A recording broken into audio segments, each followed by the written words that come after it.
Hokage, Chronicle of the True Farewell. Hey, fanfic family. So glad to see you here again to continue this incredible adventure.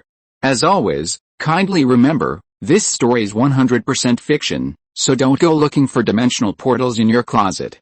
All rights to this fantastic novel belong to the original author. We're just your humble narrators of epic tales. Are you enjoying the fanfic? Show it by subscribing to our YouTube channel and dropping us a like.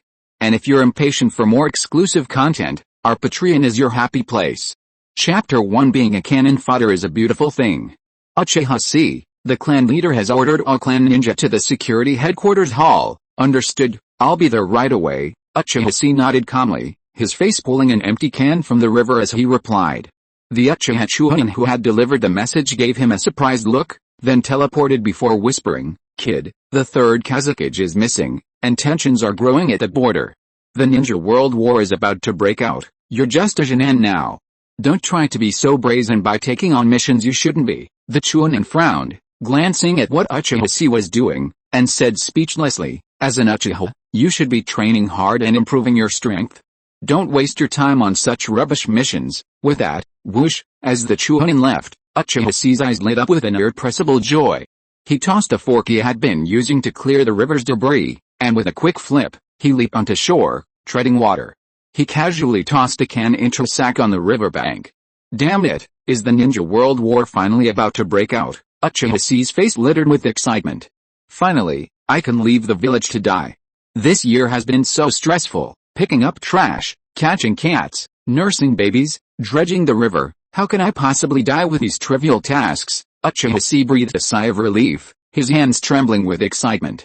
I can finally go home. It's easy to see that the current Uchiha Chi is no longer the Uchiha Chi of ninja history. He's a time traveler. However, he's no ordinary time traveler. He's a man sent down from the sky, chosen by the will of heaven. What is a man sent down from the sky? Simply put, he's randomly chosen for a talent and then sent to various turbulent times. Through his personal ability and hard work, he rewrites the tragedy that was supposed to happen, drives society forward, and achieves a happy ending. Complete this mission, and Uchiha Chi will receive a huge reward and return to his original world. On the other hand, those who fail to do so or who act unethically will be judged and annihilated by heaven's law at the end. Of course, as the orthodox heaven's law, Uchiha Chi will be ensured. If, while serving as a hero sent from heaven to save the world, he were to suffer an accident and die midlife, he would receive compensation. He would return to his original world with a generous insurance payout, 500 million yen. This standard must not be lower than the original historical record, and even suicides with intent would not be covered. Uchiha Chi had been waiting for this moment.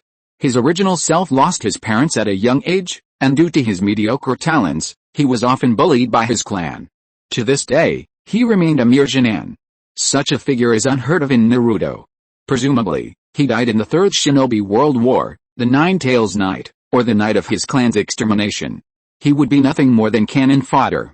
And what was the fate of cannon fodder? Uchiha Chi knew without hesitation, the battlefield. Once on the battlefield, he would be stabbed to death. Even if Tendo Insurance is demanding, you'll have to pay the premium. Coincidentally, it's the eve of the Third Shinobi World War. Tsunagakure, having lost the third Kazakage, will soon declare war on Konoha, further advancing the front. With this as a starting point, a chaotic war will ensue. The Battle of Midorito Reef Mist. The invasion of Yanai Gorge. A one-on-one battle against 10,000, the third Raikage's final battle. The Land of Rain, the Outer Path Demon Statue, the Dragon Souls mowing down. The Battle of Canopy Bridge. The Battle of Kikayo Mountain. Those legendary ninjas. The most brutal war yet.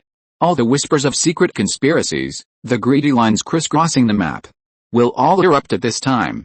Uchiha Chi pondered, with so many classic battles, any one of them would expose a weakling like him clearly. Being cannon fodder, don't die too quickly. Even if these wars still left him with the unfortunate luck of surviving the end, Uchiha Chi could remain cheerful and composed. After all, there was still the night of the Nine Tails and the night of the clan's extermination. Of course, Uchiha Chi had considered becoming a truly extraordinary hero and rewriting history. After all, he had plenty of regrets in Naruto. However, after assessing the situation, He realized that with his abilities, expecting a more perfect ending than Prince Naruto's was essentially a pipe dream. Prince Naruto, with his talent, his father's gift, his ancestors' power, and Kodoten's mouth, had all been nearly defeated against the Naruto world's top fighters. He, on the other hand, was a weakling who couldn't even activate his Sharingan. On the one hand, he couldn't trace his lineage and acquire the power of Indra or the 6 paths for genetic mutation. On the other hand, with his level of knowledge, he couldn't develop his own Gundam and become a technological god. What could he possibly do? A cheat like that, where you're given a Mangekyo, a card game, by deducting one at the start, is fine, but for a legitimate company like Shiandeo, that's far from enough. So far, the talent he'd drawn hasn't even arrived. Aside from being cannon fodder, he couldn't figure out how this mortal body could turn the tide. So, once Uchiha Chi realized he could legitimately defraud and exploit his insurance, his thinking took a complete 180-degree turn. So, 500 million, isn't that great? As for saving the world, let's just say, trust the prince. As for him, Uchiha Chi, on the eve of this turbulent ninja war, he'll find a place to go and deliver it. He'll devote himself to the cause until his death. Look at that level of awareness, Sarutobi Hiruzen would be moved to tears. He'll even have to burn paper for him at the memorial. Gathering the clan members at this critical moment must be a war mobilization meeting. There aren't many dangerous missions anyway, so I can't let them snatch them from me. I have to hurry. This wave is risking their lives for Konoha. We can definitely charge. Uchiha Chi's eyes were determined, not lost. He took off his rain boots and rushed towards the security department. He didn't even bother with his sacks and pitchforks on the shore. Nearby, Uchiha Shisui, passing by, leaped from the eaves of a rooftop on his way to the security department. Just then, he overheard Uchiha Chi's words from below. He was stunned for a long moment, almost falling off the roof. Then, his eyes lit up. There are actually people in the Uchiha clan who share the same idea as me. Uchiha Shisui looked at Uchiha Chi running towards the sunset and touched his chin. But the mission the clan leader is about to issue is far too dangerous. No, I can't let such a young and insightful comrade die. Uchiha Shisui's eyes fixed as he finished his words. As a devoted man, he understood Uchiha Chi's devotion to the village. Under the influence of such emotions, it's easy to act rashly and choose missions others wouldn't even consider, just to prove themselves. How many good men have lost their lives for such foolish reasons? It's truly a pity. And Uchiha Shisui would never let such a tragedy happen before his eyes. Especially not those two who will be mobilized soon, for a mission that's practically a sure death. I'm begging for your support, for your continued reads, for everything I can offer. This book addresses the shortcomings of the past, reflecting on past mistakes, and has a refined outline and exciting content. Please enjoy it. Lost will strive to present a different perspective on the ninja world, from the protagonist's perspective, exploring the ninja wars, the struggles between small nations, small organizations, and larger nations, the elimination of bloodlines, the fusion of the blood dragon eye and the Sharingan, the immortality of the evil cult, the transformation of Azuki into water, the awakening of the Mangekyo, a form of shrine, inspired by the mythology of Zayorizi, and exciting plot twists, including the forbidden power of mortals defying the gods. Also, welcome to join the group and pet the author's head. 791,982,259. Above, Bared Teeth JPG, thanks. Chapter 2 Uchiha Shisui, you want to die, have you asked me? Konoha Security Department. Beneath a red and white ping-pong paddle-like family crest, a group of Uchiha stood in the hall, selecting missions. A handsome young man, wedged among the crowd, gazed up at a bulletin board covered with missions. Normally, missions were posted at the mission posting station in the Hokage building. But Uchiha Chi wasn't a registered Konoha ninja. He was like the cannon fodder suddenly thrown together by the 5 great nations during the Fourth War. He was a ninja belonging to the Uchiha clan. While he wore the Konoha dog tag, there were still some differences. For example, missions were mostly assigned directly by the village to the clan, and then posted directly within the clan. The main idea was to prioritize participation and do what one can. However, this clearly didn't meet Uchiha Chi's expectations. Holy crap, not a single mission near the border. Uchiha Chi was stunned. During this period, the most dangerous areas were the areas between the Fire Kingdom and the Wind Kingdom, especially places like the Rain Kingdom and the Valley Kingdom. But the task list at that moment was completely devoid of any tasks related to border patrol, cross-border supply escort, or the stalking and assassination of enemy officials. It was entirely tasks that could be completed within the country. There were even a number of D-level tasks like finding a cat, delivering a letter, and plowing the fields, just to fill the void. Of the C-level tasks he could accept, the most dangerous was to drive back a giant wild boar that had escaped from the death forest not far from the village. Damn it. I thought I could get out of the village and die, Uchiha cried, tears in his eyes. But what's the difference between this and the past? Uchiha's face paled as he shook his head helplessly.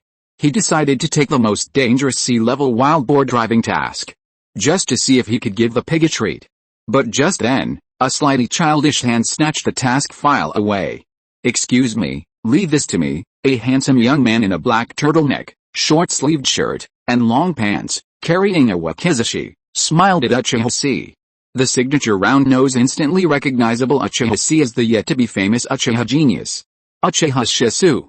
Uchiha, damn it, you're just a registered Konoha ninja, and you're trying to compete with me for a clan mission? Sorry, Uchiha, this mission will help me hone my swordsmanship. I can give you the reward, but please let me have this opportunity. Uchiha smiled earnestly, his feelings sincere. With such a hearty smile, Uchiha had no reason to refuse. It was only a C-rank mission anyway, with a high probability of not dying. And with a ninja world war breaking out later, there would be plenty of chances of dying, so Uchiha didn't care. He was actually surprised. You know me, Uchiha. Of course he knew him. But the fact that he knew him still surprised Uchiha. Well, we did a D-rank mission together, didn't you remember? Uchiha smiled and lied casually. Maybe, Uchiha muttered. He had done too many missions and couldn't remember them all.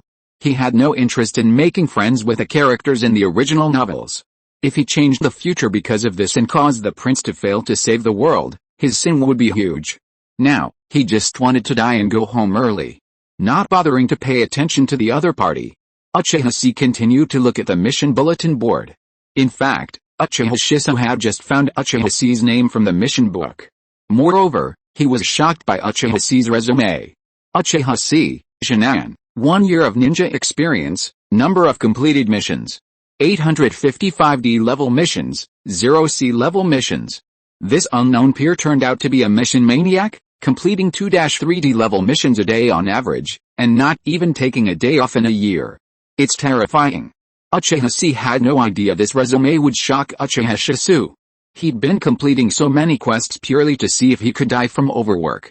But if he'd known that Shisui's approval was due to this, he'd have undoubtedly contorted his limbs and cried out, what a sin. This only made Uchiha even more certain that this peer was no ordinary Uchiha. A genin had gone to such lengths. He truly burned himself out for the village.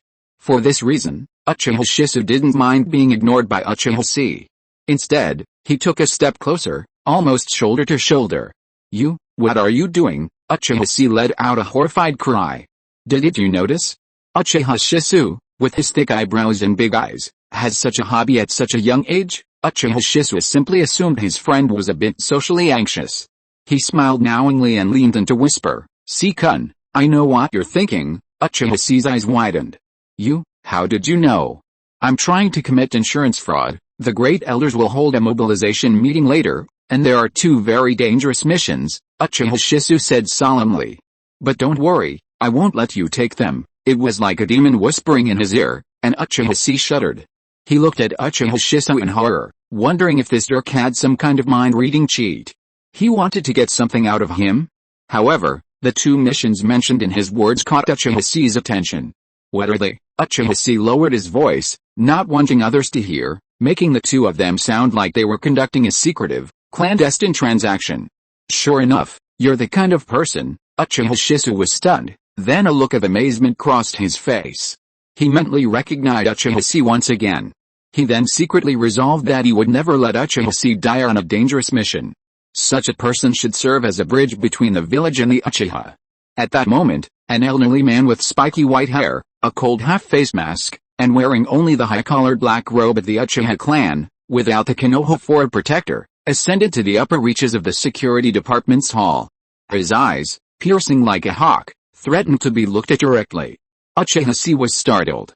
The man before him was none other than the Uchiha clan's last remaining great elder, Uchiha Setsuna. As a fierce figure who had once plotted the assassination of the second Hokage and still managed to walk around alive, he was undoubtedly the clan's hawkish leader. The Uchiha present cast their gazes upon the elderly man, their expressions varying from respect to hatred to indifference. I'm sure everyone present has some suspicions as to why you were summoned here, Uchiha Setsuna said calmly, his voice echoing through the security department's hall.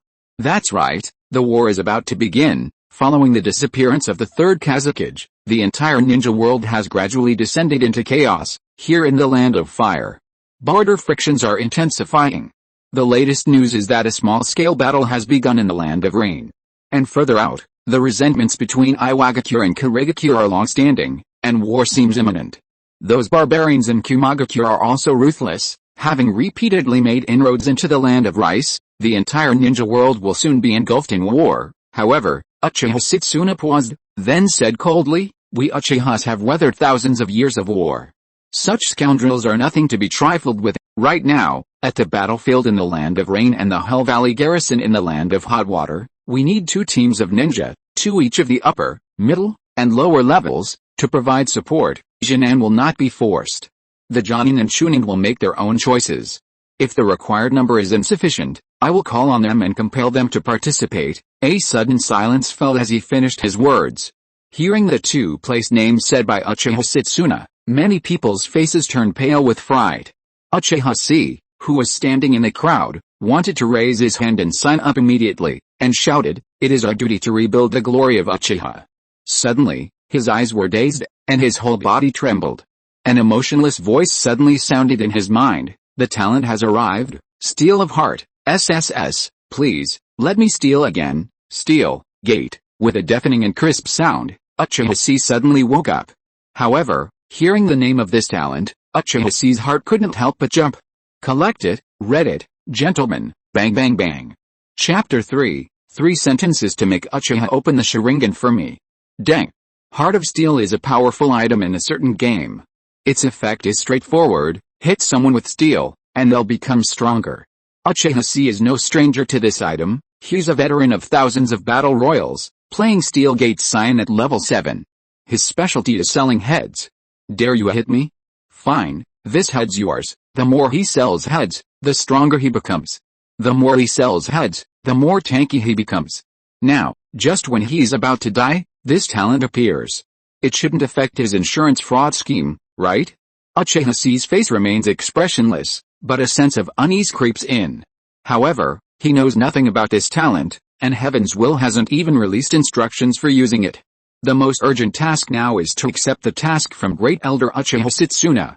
Before the cheat can react, send himself onto the battlefield and let Iwagakure or some other group swiftly cut him down. Complete the insurance fraud. This is the most important thing. But Uchiha Chi always felt a little uneasy in his heart. When he turned around, he found that the source of his uneasiness was standing next to him. This guy named Uchiha Shisui, who was actually a little devil, suddenly raised the corners of his mouth in the eyes of Uchiha Chi, smiled gently, and whispered in a very shameless manner, Uchiha Chi, don't worry, I will take over the task of mobilization by the elders, you should stay in the clan and train yourself now. Uchiha Chi's hairs instantly crawled all over his back, and sweat dripped down his forehead. He thought to himself, big brother, why don't you just go and see the eldest son of the Fugaku family, but keep staring at me, what are you going to do? Without hesitation, Uchiha Chi leaped from the crowd. Before Uchiha Shisui could react, he excitedly raised 3 fingers and swore to the heavens, his voice high and mighty, Elder, it is our duty to restore the glory of the Uchiha clan, I fear no danger. Please let me fight. Uchiha Chi leaped forward, howling at the top of his lungs, his voice melodious and beautiful, its echo lingering in the air. He raised his arms with a resolute vow, his face firm. Neither the pouring rain of the rain country nor the fragrant sapphire springs of the hot spring country can shake my resolve to sacrifice everything for the Uchiha clan. If someone must be sacrificed, then I hope that person, it must be me. As he finished speaking, everyone glanced at him, eyes filled with admiration. Whose general was this, and how could you be so brave? Sisama. What's wrong with you? Uchiha Shisui tried to stop him, but it was too late. A look of astonishment appeared on his face, his tone piercing with sorrow. Though it had been a short time, he had already determined that Uchiha Chi was a comrade with a shared will, a person he could rely on. But how could he just turn around and give himself up? Was this what it felt like to lose a comrade? This. Uchiha Chisu's face flushed crimson, and he felt the urge to drag Uchiha Chi back home, hang him up, and give him a few good lashes. Uchiha Chisu's eyes, already trained to a critical point, had already turned a crimson before he noticed. Amagatama whirled rapidly within his crimson Sharingan, revealing a sense of melancholy. The trigger for opening his eyes was called the loss of a comrade. Like fate, it had been triggered in him prematurely. And yet, you're no good, you're such a loser. The great elder, Uchiha Setsuna, frowned, glancing down at Uchiha Chi, wondering where this idiot had come from. And he was just an unenlightened Uchiha Genin. What difference was there between him and a piece of trash? After the words fell, the resolute expression on Uchiha Chi's face froze. The sharp edges seemed to be able to cut people to death. The embarrassment of the young man was deafening. Did you hear it? Uchiha Chi was crying in his heart. Uchiha Setsuna despise you. At this moment, in Uchiha Chi's eyes, a huge red dot suddenly lit up on Uchiha Setsuna's face. The clouds covered the sun, almost blocking Uchiha Setsuna's face so that no expression could be seen. But the pair of eyes full of contempt were revealed, as if engraved on Uchiha Chi's heart. It made him feel angry. Although I am a bit useless now, but, if you, the great elder, tear the wound like this, my brother, will also be angry. If you break my wings, I will destroy your paradise. Grand Elder, Uchiha Chi's face darkened. He took another giant step forward and declared sharply, this isn't a question of whether or not I'm trash, I know my abilities are limited, and I haven't opened my Sharingan. Uchiha Chi's voice rose, exclaiming, but Genin participating in the war, they're not supposed to be responsible for defending the front lines, mostly they're just doing auxiliary work on the fringes of the battlefield. Besides, the other clans are sending Genin to the Rain Country battlefield, and I, the Uchiha clan, aren't sending any. Doesn't that make the other clans look down on us Uchiha? Hearing this, everyone was stunned, and then they looked at Uchiha Chi with horror. While there was truth to his words, the person you're arguing with is the man who assassinated the second Hokage. Furthermore, he's the leader of the Hawk faction, the Grand Elder of the Uchiha clan. His power within the Uchiha clan can be described in 4 words, powerful, influential, and overwhelming. You, kid, just went up there like that? Who gave you the courage? Upon hearing this, Uchiha Setsuna's face darkened. He thought to himself, did I give this kid any face? A worthless Genin who hadn't even awakened his Sharingan actually dared to contradict him? This is like a little sow climbing a tree, giving him too much credit. But then, Uchiha Setsuna suddenly had another thought. Isn't this exactly the kind of talent he needs? Uchiha Setsuna narrowed his eyes and pondered for a moment. As the leader of the Hawk faction, he was responsible for developing Hawk faction members within the clan. Naturally, this wasn't just about talent. Character was paramount. Especially the kind of guy who was stubborn and extreme, ready to sacrifice his life for the future of the Uchiha clan until he turned 18. And the more stubborn this kid was now, the more loyal he was to the clan. During the coup, wouldn't he have chopped off Sarutobi Hiruzen's head and thrown it into his bowl with a yelp? For Uchiha Setsuna, a professional coup d'etat master, he could confidently guarantee, no one understands coups better than him. Someone like Uchiha Chi is simply prime cannon fodder for a coup. Therefore, such a talent must not be allowed to die on such a ridiculous mission as serving Konoha. With this thought, Uchiha Setsuna's expression suddenly brightened, even giving a sinister smile. Everyone present couldn't help but flinch at the sight of Uchiha Setsuna's smile, their spines shivering. Even Uchiha Chi felt a little nervous. It wasn't that he was afraid of this old man, he simply wondered, if you were to kill him in a rage, would that be covered by medical insurance? Yes. The will of heaven immediately answered his question. Uchiha Chi's eyes lit up. Now, his panic and breathlessness subsided. He straightened his back and stared back. Uchiha Setsuna nearly laughed at Uchiha Chi's look. He suppressed the urge to hang the brat up and give him a good beating. Thinking of his own vision, he took a deep breath. He'd decided to give the brat another chance. He glared back, sneeringly, naive. Ridiculous. If the battlefield were as wonderful as Uchiha Chi had described, the Uchiha wouldn't mind sending some Genin there to train. But reality is often harsher. Those sent to battle aren't ninjas anymore, they're cannon fodder.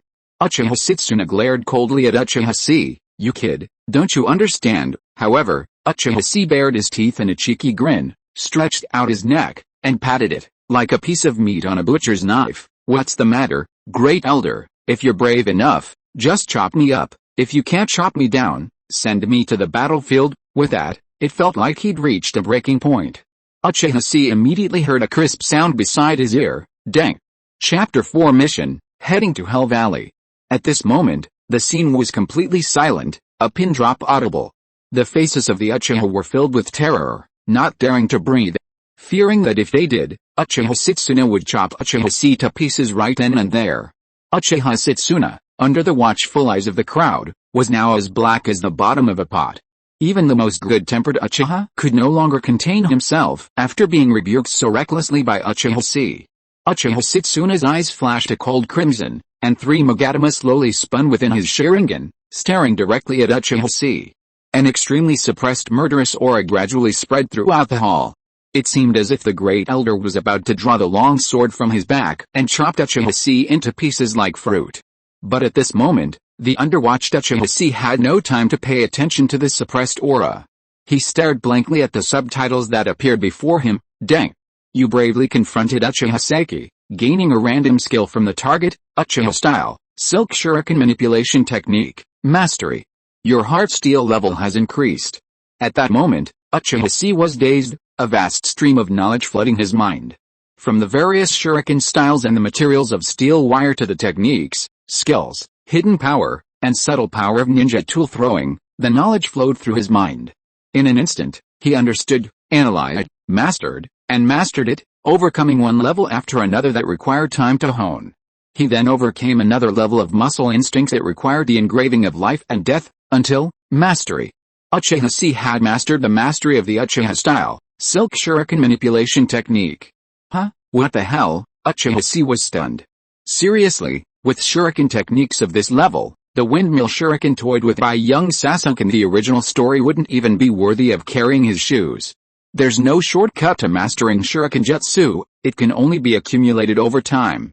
This level of shuriken jutsu requires at least the same level as the armless Sasuke who fought Otsutsuki Momoshiki to rival him. Yet, he achieved it in a direct confrontation with the Great Elder, Uchiha Setsuna. However, Uchiha Chi felt relieved when he thought of Uchiha Setsuna's terrifying record of assassinating the second Hokage and still surviving. Is this the confidence of the older generation of Uchiha artists? This, honestly, is a true heart of strength, a kind of numerical beauty. Awesome. But why hasn't the Great Elder cut me down yet? On the field, there was a full 3 minutes of silence.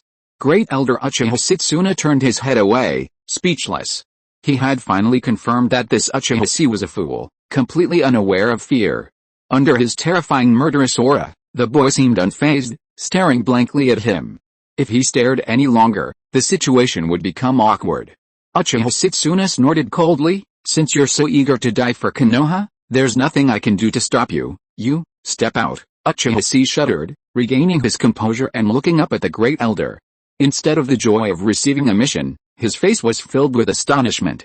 Wait, this script was wrong. Uchiha Chi had just spoken to Uchiha Setsuna with the intention of dying on the spot. He was almost about to let out a strange chuckle. But, Great Elder, why did you kill me? You just cut me down with your sword. A hawkish leader like you, can't you show some manliness? Si-kun, Uchiha Shisui sighed. Uchiha Chi's expression told him that the young man was well aware of the dangers of war.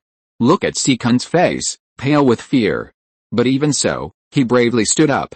In that case, Uchiha Shisui, his Sharingan flashing, stepped out of the crowd and addressed Uchiha Setsuna solemnly. Great Elder, we're still short of a genin for this mission. Please allow me to join. Uchiha Setsuna frowned slightly as he watched Shisui emerge, his gaze fixed on the other's crimson Sharingan.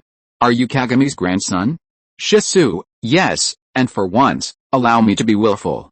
I'd like to choose the mission to the land of rain. Upon hearing this, Uchiha Setsuna remained silent, merely glancing briefly at Shisui before passing him over and continuing to assign tasks to the other ninjas. This was tacit approval. As the leader of the hawkish faction within the Uchiha clan, Uchiha Setsuna had a naturally hostile relationship with the dovish faction, and Shisui's development was not something he needed to worry about.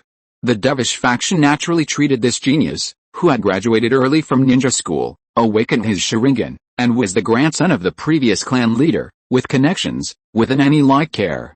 Compared to Shisui, Uchiha Setsuna was currently more troubled by the issue of Uchiha Chi. Although the Hawk School's philosophy of cultivating talent was to throw children off a cliff, those who could fly would naturally become soaring eagles with free will. Those who couldn't fly would fall to the bottom of the valley and become a pile of rotten shit, which perhaps in this increasingly chaotic era could be considered a blessing. But Uchiha Chi, he hadn't even grown all his hair yet, and he was already thinking about flying. His stubbornness was simply astonishing. Even he, a fiercely hawkish leader, felt this kid was a bit too extreme. Soon, the personnel were fully assigned. Uchiha Setsuna glanced coldly at the crowd and announced indifferently, for the Rain Country battlefield, the team consisting of Jonin Shinichi as captain, Tojo assistant, and Jinan Shisui will arrive at the border camp to await arrangements. A Hawk message has been delivered, and Uchiha members will be there to pick them up. I have a special warning for you, your lives belong to the Uchiha, your own, not to Konoha. You'd better understand this, for the Hot Spring Country Hell Valley, the team consisting of myself as captain, Chunin Ichiro, and Jinan C will reinforce the Hell Valley garrison. Team members, meet at the village entrance tomorrow morning at 8 o'clock, that's all, disperse. Uchiha Setsuna, always a man of swift action, announced the mission and vanished instantly. The ninja present exchanged glances for a moment, but didn't linger. The security department left no one unattended. Soon, only Uchiha Shisui and the lost in thought Uchiha Chi were left in the hall. Uchiha Chi frowned slightly. Because of Shisui's interruption, he was ultimately assigned to Hell Valley.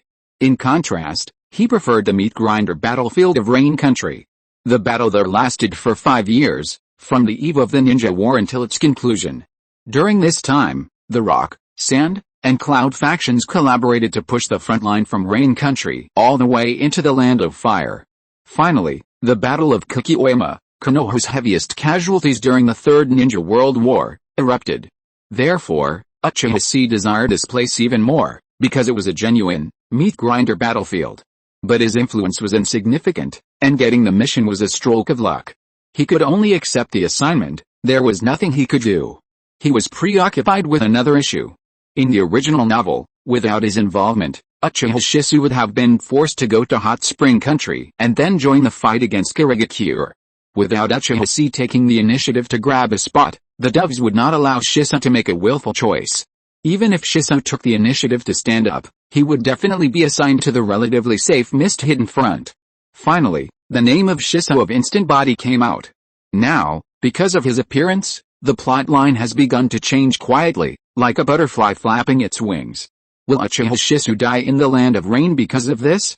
Without Shisui in the future, will Uchiha Itachi open the main Gekyo and become the psychopath who slaughtered the entire clan? Uchiha Chi suddenly realized that his appearance itself, his will to defraud insurance, and the choices he made, have changed a lot of things silently. Ahead, it seems that a fog has been shrouded in darkness. This made him shudder. Collect it, read it again, gentlemen, bang bang bang. Chapter 5, The Land of Soup, A Land of Chaos. Sikun, Uchiha Shisui stepped forward and patted Uchiha Chi's shoulder. He keenly observed Uchiha Chi's trembling. However, because Shisui had graduated early and was still young, he was still as short as a carrot, and his comforting gesture was somewhat comical. Don't worry too much. I didn't expect Elder Setsuna to personally lead this mission. It seems the risk level on your side shouldn't be high. Uchiha Shisui smiled kindly and offered solace. He had clearly chosen the more dangerous battlefield of the Land of Rain, but here he was comforting Uchiha Chi. Uchiha Chi came to his senses and looked at him with despair. Damn it. You stole my pig-feeding mission, and now you're taking on a job that's so suicidal you're going to die? Can you even be a human being? Sikun, I have to complete the mission before tomorrow's assembly. I'll excuse you. Uchiha Shisui shook the C-rank mission file he had just accepted and immediately took his leave. After Shisui left, Uchiha Chi's eyes flickered twice. Is the danger level in the Hell Valley of Hot Springs Country really low? That's not necessarily true. At night, a full moon parted the clouds, its clear light bathing the earth. Inside the Uchiha clan's territory, Uchiha Setsuna, clad in wooden clogs, indifferently opened the wooden door. Within the small room, a crimson eye suddenly lit up. Grand Elder, Amidst a flurry of greetings, Uchiha Setsuna sat cross-legged at the center of the room. Seated to his side was the Hawk clan's second-in-command, the Uchiha Yashiro. Below them, all members of the Uchiha clan, Chunin in rank or higher, possessing the Sharingan, numbered nearly 100. This was the Hawk clan's foundation. Grand Elder, haven't you already decided to send a team of strong clansmen to the land of hot springs? The Yashiro frowned slightly and asked, why is there a genin on the list, and one who hasn't opened his Sharingan at that? Didn't you explain to the clansmen the dangers of this mission? Uchiha Setsuna raised his teacup, glanced at the Yashiro, and said calmly, I will go on this mission myself, I'm enough. But this time it's not just a matter of the Blood Pond clan's unusual movements and increased security pressures, Uchiha Yashiro analyzed with a frown. The land of hot springs is located between the lands of fire, lightning, and water. In addition, Awakens and Tsunagakure have recently engaged in small-scale battles with Kirigakure. This place has fallen into extreme chaos. There's a mixed bag of spies and combat troops from various countries, plus the numerous small organizations that emerged among the smaller nations after the Second Shinobi World War, the Zuinidan clan, the Hanai clan, the Evil God cult, the Tsuchigumo, the remnants of the shattered Kajero village, the Kirasame Antanin of Kirigakure, the blasting corps of Iwagakure, Raza, who's racking up exploits on the Kirigakure front lines in pursuit of the Kazakage position, and the bounty hunters of the underground gold exchange. This place is a complete mess. The 8th Hokage shook his head gravely, feeling that Uchiha Setsuna was being overconfident. Even if the 3rd Hokage himself were to fight in this situation, he wouldn't have been able to secure a victory. Although Uchiha Setsuna was a veteran Uchiha from the Warring States era, bringing only one genin and one chunin seemed inappropriate. However, the clan wasn't fully staffed, and members of the security department were restricted by Konoha and couldn't leave the village without permission. The Uchiha Yashiro suddenly suggested, perhaps we could ask Konoha for assistance. That's enough. Uchiha Setsuna put down his teacup, his tone flat but unquestionable. I alone am enough, Yashiro. The mission to garrison Hell Valley doesn't come from Konoha. It's a long-term mission personally entrusted to the Uchiha clan by the daimyo of the Land of Lightning. It's also one of our few remaining pockets of wealth. Don't rely on others for your sense of security, especially Konoha, Sarutobi, and Danzo. Uchiha Setsuna raised his head, his crimson Sharingans illuminating with a chilling coldness. Only those you can decide for yourself count. If you accept charity from others like a dog, they can kick you out at any moment if they're dissatisfied. The Uchiha Yashiro fell silent. Ninjas were combat tools, separated from production. The wealth the Uchiha clan could accrue, aside from their ancestral property and Konoha village real estate, came solely from the wealth earned by their clan's ninja, who completed large-scale missions undertaken by the clan. The annual reward for guarding the Blood Pond clan is equivalent to an S-rank mission. Long-term and stable. This is why Uchiha Setsuna doesn't allow Konoha to get involved in this mission. Click. Uchiha C had just opened the door to his residence when a dusty young man wearing goggles fell from a tree in the yard. Uchiha C could tell at a glance that the reason he fell was because his chakra distribution was uneven while training on the tree and he didn't hold on to the trunk firmly. Obito, what are you doing again? Uchiha C was speechless at the unexpected guest. This person was Obito, who had just graduated from the Ninja Academy the previous year and was also his current neighbor. Oh, it's C, haha, I'm just preparing for the Chunin exams. Uchiha Obito rubbed the back of his head and laughed, then looked indignant. Damn Kakashi. He's using his Chunin status to pressure me into obeying his orders. It's just a simple cat-catching mission. When I succeed in my training, I'll definitely shove my Chunin guys in his face. Uchiha Obito cursed as he recounted the entire incident. Uchiha C was stunned, a sudden realization dawning. Unknowingly, he had already spent a whole year in this relatively peaceful Konoha. He realized that by this time in the timeline, Obito, Kakashi, and Nahara Rin had formed a 3-person team last year, led by Minato Namikaze, and had been conducting D-rank missions for some time. However, Obito's wish to become a Chunin this year likely wouldn't be fulfilled. The Ninja World War was about to break out, and Minato Namikaze, as an elite Chunin, would soon be dispatched to the front lines. This team would have to follow Minato around for the rest of the year.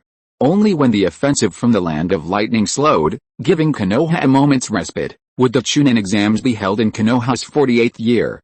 It was also at that time that Obito was severely injured by a kick from Might Guy. Although he was defeated, he was finally promoted to Chunin. What are you daydreaming about? Grandma cooked noodles, come and eat. Obito waved his hand in front of Uchiha Chi and asked with his head tilted. Okay, I'll put my things down. Uchiha Chi nodded, not refusing the invitation. On the way back, he passed by the river and brought back the fork and shoes. However, a sack of cans that could be sold for money disappeared along with a bag. Who knew which grandson had taken it away? Uchiha Chi cursed inwardly. The world is really going downhill. How could such a thing happen in Konoha last year? It was because the Uchiha clan of the security department had been busy with meetings recently due to the coming war and had no time to take care of things. This has led to the current rise in the trend of petty theft in Konoha. Chapter 6, Ninja Cat Contract, Ninja Way. After finishing his meal at Obito's house and listening to him explain some of the precautions his beloved Minato-sensei had given him, Uchiha Chi took his leave. C and Uchiha met because Obito's grandmother lived next door and often visited to say hello, and they became close friends. Unlike other Hokage characters, Uchiha Chi could maintain a relationship with Obito with complete confidence. After all, Obito's will was understood by those who understood it. Even the deepest bond with him wouldn't prevent him from turning evil and stabbing you. After leaving Obito's house, Uchiha Chi strolled through the streets of Konoha, wallet in hand. At this point, the shadow of war hadn't yet fully spread among the civilian population, and Konoha village still appeared peaceful and tranquil. However, some signs were beginning to emerge. Uchiha Chi, then, parted the curtains and entered a ninja tool shop. Hey, C, buying detonating tags again? The shop manager, his bearded face wide open, asked. No, I'm here to buy shurikens this time. Unfortunately, the prices of shurikens and kunai have increased by 20%, and the price of special steel wired by 30%. However, I still advise you to stock up. According to the news from Granny Cat, these hard currencies will increase in price soon. Okay, give me 6 sets of ninja tools with wire holes, 2 large rolls of silk thread, and a sealing scroll. I calculate that I still have 200,000 taels left. Exchange them all for detonating tags. Uchiha Chi touched his wallet and grinned, not feeling the slightest bit of pang.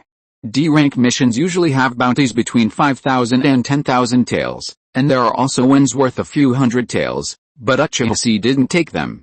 Besides, he was completing missions alone, so no one shared the money. This year's hard work had left him with a 7-figure savings account. And he had saved it all for this moment. Wow, Brother C, you're spending lavishly. The store manager was slightly stunned. Uchiha Chi's spending power surpassed even some of the most exceptional genin. Uchiha Chi smiled faintly. He didn't have to support a family, he only needed to detonate his household registration. This was certainly different from those ninjas who scrimped and saved for retirement. The prices of ninja tools in the ninja world varied widely. Detonating tags cost 2,000 ryo each, while shurikens were the cheapest, costing around 50 ryo. Kunai ranged from 200 to 30,000 ryo depending on quality, with projectiles and blocking tools costing a significant price difference. A high-quality set of ninja tools, including throwing tools, melee tools, and protective gear, could cost nearly 200,000 ryo. Katanas and ninja swords were even more outrageous, with the cheapest practice ninja swords starting at 3,000 ryo. Chakra metal ninja tools were even more outrageous, not for sale. If they were, they would be sold by the astronomical mark. As for why Uchiha Chi bought so many ninja tools and detonating tags, the reason was simple. Uchiha Chi was going to die, but he couldn't do it intentionally. It was a bit convoluted, but that was the truth. Intentional suicide would be deemed insurance fraud by the will of heaven. Not only would you receive nothing, but your life would also be lost in vain. But if a ninja, full of fighting spirit, risked everything, dedicated the finest skills he had honed to date, and fought for justice, only to perish in such a battle, who could say it wasn't a worthy death? Isn't this the ninja world's version of the late emperor's demise before his career was even halfway established? I'm completely burned out. Why don't you hand me my medical insurance card? Soon, the manager of the ninja tool shop emerged, clutching a massive pile of gear. The weight of the 6 sets of ninja tools was enough to make him sweat profusely. With a thud, he placed the tools on the table. Then, like swiping cards, he fanned the stacks of detonating talismans into a fan shape, making it easier for Uchiha Chi to count. Brother C, you bought so many tools at once. Are you planning a dangerous mission? By then, the manager realized that Uchiha Chi wasn't buying them just for fun. Uchiha Chi raised his head, frowning as he looked at the store manager. Don't blame me for being nosy. I'm aware of the ninja code of confidentiality, but I work for Granny Cat in the ninja tool business, and I also do a bit of intelligence work. The only dangerous missions within the clan are the two to the Rain Country battlefield and the Hot Water Country Hell Valley. The store manager's expression darkened slightly. Neither of those are for someone of your caliber. The store manager didn't beat around the bush, stating his words bluntly. Then, he frowned and gave Uchiha a somewhat awkward look. In recognition of your long-term care for the Ninja Cat clan, I'll give you a small bonus. The store manager then produced a piece of parchment and placed it before Uchiha. This is a one-time contract with the Ninja Cat clan. After signing, you can summon a Ninja Cat user through summoning techniques. Ninja Cat users are the Ninja Cat clan's elite catnin. They often operate in chaotic areas, with their headquarters in little-known ruined cities. However, unlike traditional summon ninja beasts, Ninja Cats possess distinct personalities, making them virtually impossible to enslave. This clan operates a ninja tool business and maintains a close partnership with the Uchiha clan, known for their mastery of ninja tools. Uchiha knew that the Ninja Cat clan's leader, Cat Granny, was fond of children. Whenever possible, she generously helped children, especially Uchiha children. Now, the store manager presented this one-time summoning contract, explaining that, based on the information he had gathered, Uchiha was likely to survive this mission. The store manager presented the Ninja Cat contract, claiming it was an aid to Uchiha, but in reality, it was an attempt to dissuade him from the mission. You should understand what I mean. The store manager stared intently at Uchiha, his pupils quietly shifting to a pair of vertical lines. His tone grew grave. Uchiha smiled and took the one-time contract from the other. The Ninja Cats were a neutral ninja clan and would not interfere in ninja disputes unless paid.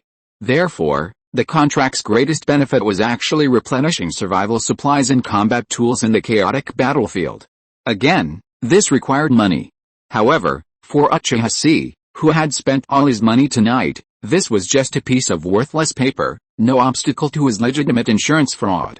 With this thought in mind, he turned and walked out of the ninja tool shop, leaving only a gentle thank you, uncle, but I have something I must do, and I won't be afraid even when facing life and death. That's my ninja way. After making these elegant remarks, Uchiha left the shop, squeezed his wallet, felt the balance, and turned into Konoha Village's red light alley. Tomorrow, facing the fear of death, Uchiha felt a surge of excitement, yet also a tinge of fear. So, he decided to put an end to this regret tonight. 3 minutes later, seeking collection, seeking follow-up reading, seeking everything possible, bang bang bang. Chapter 7, Seiichiro, Pool of Blood and Glory. Get out of here. This is a legitimate place. Minors are not allowed. Uchiha was violently yelled at as two burly men threw him out. Uchiha, his face etched with indignation, swearing as he scrambled to his feet. Damn. You dare call this a legitimate place when you can't even admit minors? Hey, Tui. Hearing the commotion from Uchiha, the villagers inside glanced at him with quizzical eyes. You sneaked in here using a transformation technique, and you think we can't tell you? The gatekeeper sneered, his face filled with disdain. Get out of here. If you don't leave, I'll have the elders of your clan come out and take you back. This made Uchiha flinch. He glared at the two guard dogs. If only social death wasn't covered by insurance. You still dared to poke your head in? Do you believe I'm calling for help? The man wrinkled his nose and began to shout inside. Uchiha quickly dismissed the romantic thoughts in his mind and ran out of the alley with his face covered in shame. When he walked back to the street, the road was already sparsely populated. The full moon quietly watched everything in the world. The early spring wind, which had not yet shed the winter chill, blew on his face. Uchiha shuddered and his mind returned to calm. At this time, Uchiha Seiichiro, who was from the same clan and a member of the same team as Uchiha, staggered out of the alley with a bottle of wine in his hand. Seeing Uchiha, Seiichiro looked him up and down, and when he noticed the dusty marks on Uchiha's body, he couldn't help but smile mischievously. Oh, isn't this the glory of our Uchiha clan? Why, were you thrown out? Uchiha's face tightened immediately. No, I was just walking on the road and was stepped on by an elephant. Haha, who doesn't have a time when they are young and ignorant? King Gailang's face was flushed, and the smell of alcohol hid him. He smiled mischievously. I understand everything. After all, you are about to do this kind of mission, Kangailan's tone was slightly deep, and his eyes changed several times when he looked at Uchiha Chi, as if he thought of something unacceptable. He suddenly frowned and said impatiently, "Your name is C, right?" "Listen carefully." Kangailang paused, his eyes narrowed slightly. "Don't expect me to help you on this mission. Uchiha Kangailang hates you."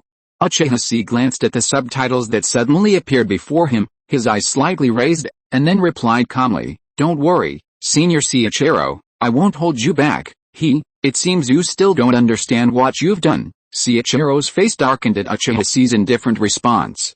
"I don't know why the Great Elder chose you to participate in this mission, but, according to our faction's plan, this mission was to be carried out by 3 Jonin-level clan members, but because of your ninja games, the Great Elder changed his mind and asked me, a Chunin, to participate in such a dangerous thing." Uchiha Chihichiro's eyes gradually turned cold, and he snorted. "You have no idea what kind of lunatics you're facing on this mission. Without your Sharingan, you're no different than a toy in front of those lunatics." Uchiha Chi raised an eyebrow slightly.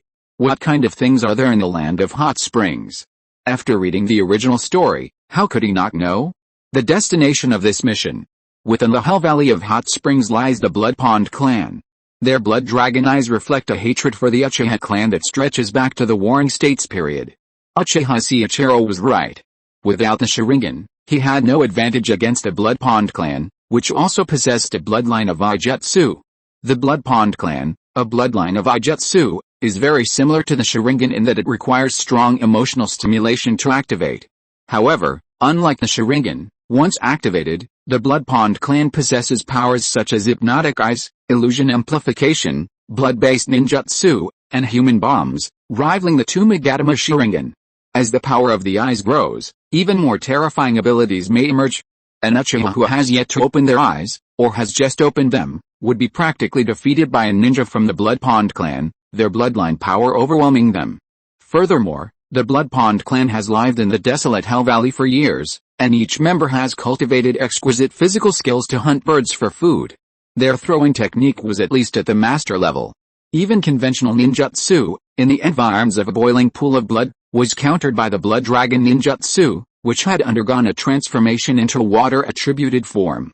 Ninjutsu, taijutsu, and genjutsu were all completely crushed. Even Uchiha Chi, master of the Uchiha Ryu's Silk Shuriken technique, could only stare blankly at this infernal level of difficulty. It was simply too perfect. Ahem, Uchiha Chi's point was, this is a truly formidable foe. I must do my utmost to defeat him. Forget it, I'm talking to a young brat like you. What do you know? Uchiha Chihichiro muttered, taking a sip from his bottle. He looked dazed, mumbling, I just opened my second Magatama. Why, it's me. He crouched on the ground, his head in his hands, a look of terror etched across his face. Uchiha Chi looked at the crouching Uchiha Chihichiro, pursed his lips slightly, sighed, stepped forward, patted his shoulder, and fell silent. What he'd feared had indeed happened. Because of him, the plot had changed, implicating this poor man. Although they weren't familiar with each other, Uchiha Chi still felt a surge of pressure. He shook his head, finally speaking seriously, Senior Chihichiro, don't worry. I still say the same thing, if someone must die, it will be me, Uchiha Chi said gravely. You only need to protect yourself. I've already mentally prepared myself for death. What did you say? Uchiha Chihichiro looked up, his tone filled with surprise. Then, his face darkened slightly, and he sighed. In his opinion, Uchiha Chi was still too naive, speaking without thinking. Only when this kid truly faced death would he know what fear was. As a fellow clan member, what he said today was already excessive, and he felt a little reluctant to be too harsh. After all, Uchiha Chi was still just a child. Forget it, this is my fate. In an instant, as if accepting his fate, Uchiha Chihichiro, carrying his bottle, staggered past Uchiha Chi, stumbling towards home. Under the bright light of the full moon, his disheveled figure resembled a dog lost in its search for home. Suddenly, Chihichiro tilted his head slightly and asked in a deep voice, Boy, can you tell me why you've gone to such lengths? Uchiha Chi was momentarily stunned, scratching his head, a faint look of embarrassment on his face. He couldn't just say it was to defraud insurance, could he? For a long moment, Uchiha Chi stood in the cold wind, beneath the cold, merciless moonlight, the long shadow of the massive Hokage rock. He slowly clenched his fist and placed it against his heart. Reason, Uchiha Chi's expression was gloomy, but his subsequent tone was as unwavering as a knife piercing the softest part of her heart. I often wonder what a mediocre ninja like me can do. What is the true meaning of the village and the Uchiha? But after much thought, I can only confirm one thing: without power, nothing can be achieved. So, I am willing to sacrifice myself in the flames of war, to serve with fervent flames, to search between life and death for the path of my medical insurance. These eyes, then, use these eyes to illuminate the world, reforge the glory of the Uchiha. Looking at Uchiha Chi, who stood upright in the cold wind, as firm as a statue, Uchiha Chiichiro nodded slightly, his expression softening slightly as he recalled the words of Master Shisui, a fellow dovish but extremely distinguished figure, when he approached him earlier. I understand. After a moment's silence, Uchiha Chiichiro left with these words and departed. Uchiha Chi, left bewildered, his eyes evasive, and his face vacillating with confusion, scratched his head. No, what the hell do you understand? Bang bang bang, everything I want to say is on the ground, you know. If you are listening to this novel on a channel other than Fanfic World, it means it was downloaded and re-uploaded without effort. We warmly invite you to visit our channel, Fanfic World. There you will find the original version of this story and many other novels of various genres. We look forward to seeing you dive into a world of incredible novels. Chapter 8, Ninja Survival Code. Clouds and thunder appear. It was 6 in the morning. Before the alarm could even ring, Uchiha Chi slapped the alarm clock that had been annoying him all year. By then, he was already fully equipped with protective gear, a forward protector, knee pads, dart holsters for his legs, gloves, leg straps, a book storage pouch wrapped around his side, and a ninja tool bag at his back. He donned a high-collared black robe emblazoned with the Uchiha clan crest, stood in front of the mirror, pulled his hair back, and smirked. Now, I can see how you'll die. Image of Heiichi Sasuke Ingadachi's ultimate move JPG. After a moment of self-absorption, at exactly 6 o'clock, Uchiha Chi jumped out the window, just in time to run into Uchiha Obito, who was doing the same thing next door. See, are you going on a mission too? Uchiha Chi nodded coldly, then warned, don't be late again. You're kidding. Uchiha Obito, I'm going to be Hokage. As he spoke, Uchiha Obito patted his chest, missed a step, and plummeted headfirst from the second-floor window. Uchiha Chi shook his head slightly, thinking, you're just the man. Late Obito? He twisted his ankle and banged his head. Someone who didn't know better would have thought he'd just been sent home from the Rain Country battlefield with a battle package. And then he'd have to go to Konoha Hospital and get treatment. By the time he got to Minato's team, he'd be at least an hour late. Uchiha Chi, accustomed to such scenes, ignored the man below him, only to smile and say, Suchi, let's meet at the memorial next time. Don't forget to burn paper for me. With that, Uchiha Chi, pushing off the eaves and using his arch to push forward, leaped up and sprinted towards the meeting place. There was an eager leap of joy in his footsteps. Uchiha Obito? In the Uchiha clan's vast mansion. That's it, Fugaku-senpai. Uchiha Shisui bowed respectfully to the young man before him and explained his purpose. Uchiha Chi, Uchiha Fugaku's expression remained calm as he nodded slightly, taking note of the name. I believe he will become a bridge between our clan and the village. Senior Fugaku, please look after my friend when you arrive in the land of hot water. Thank you very much. Uchiha Fugaku folded his arms and spoke calmly. Go ahead, Shisui. I'll be leaving for the land of hot water a little later than Elder Setsuna. I'll keep an eye on your friend. On your side, remember to contact your clan members at the camp immediately after arriving in the Land of Rain. Also, keep an eye on a new organization emerging in the Land of Rain. Uchiha Shisui was startled, then raised his head slightly, puzzled. A new organization? Uchiha Fugaku frowned slightly. It's called Akatsuki. Their principles are naive, but you could try to contact them. After all, the 3 leaders of that organization are disciples of Jiraiya-sama, the Sannin. They're naturally inclined towards Konoha. Uchiha Shisui nodded slightly, pondered for a moment, and muttered to himself, Akatsuki, 8 o'clock in the morning. At the main gate of Konoha, 2 all-Uchiha teams assembled. Grand Elder Uchiha Setsuna glanced at the sky, then glanced at the assembled members. He said calmly, now that everyone has arrived, the mission begins immediately. Upon arrival at the designated location, each team leader will unfold their mission scrolls, explain their tasks, and assign them. Alright, let's go. With that, Uchiha Setsuna took the lead. Gently waving to Uchiha Chi and Uchiha Chiichiro beside him, and immediately set out on the road out of the village. Under these circumstances, the 6 members of the 2 teams had no time to reminisce. Uchiha Shisui smiled at Uchiha Chi, pounded his chest with a clenched fist, and followed a group. Uchiha Chi looked puzzled. He shook his head, unconcerned. Although Uchiha Shisui had some misunderstandings about him, the 2 men's missions were completely unrelated. One was heading to the Rain Country, northwest of the Fire Country, while the other headed east across the long hills to the Hot Water Country. C still couldn't believe it.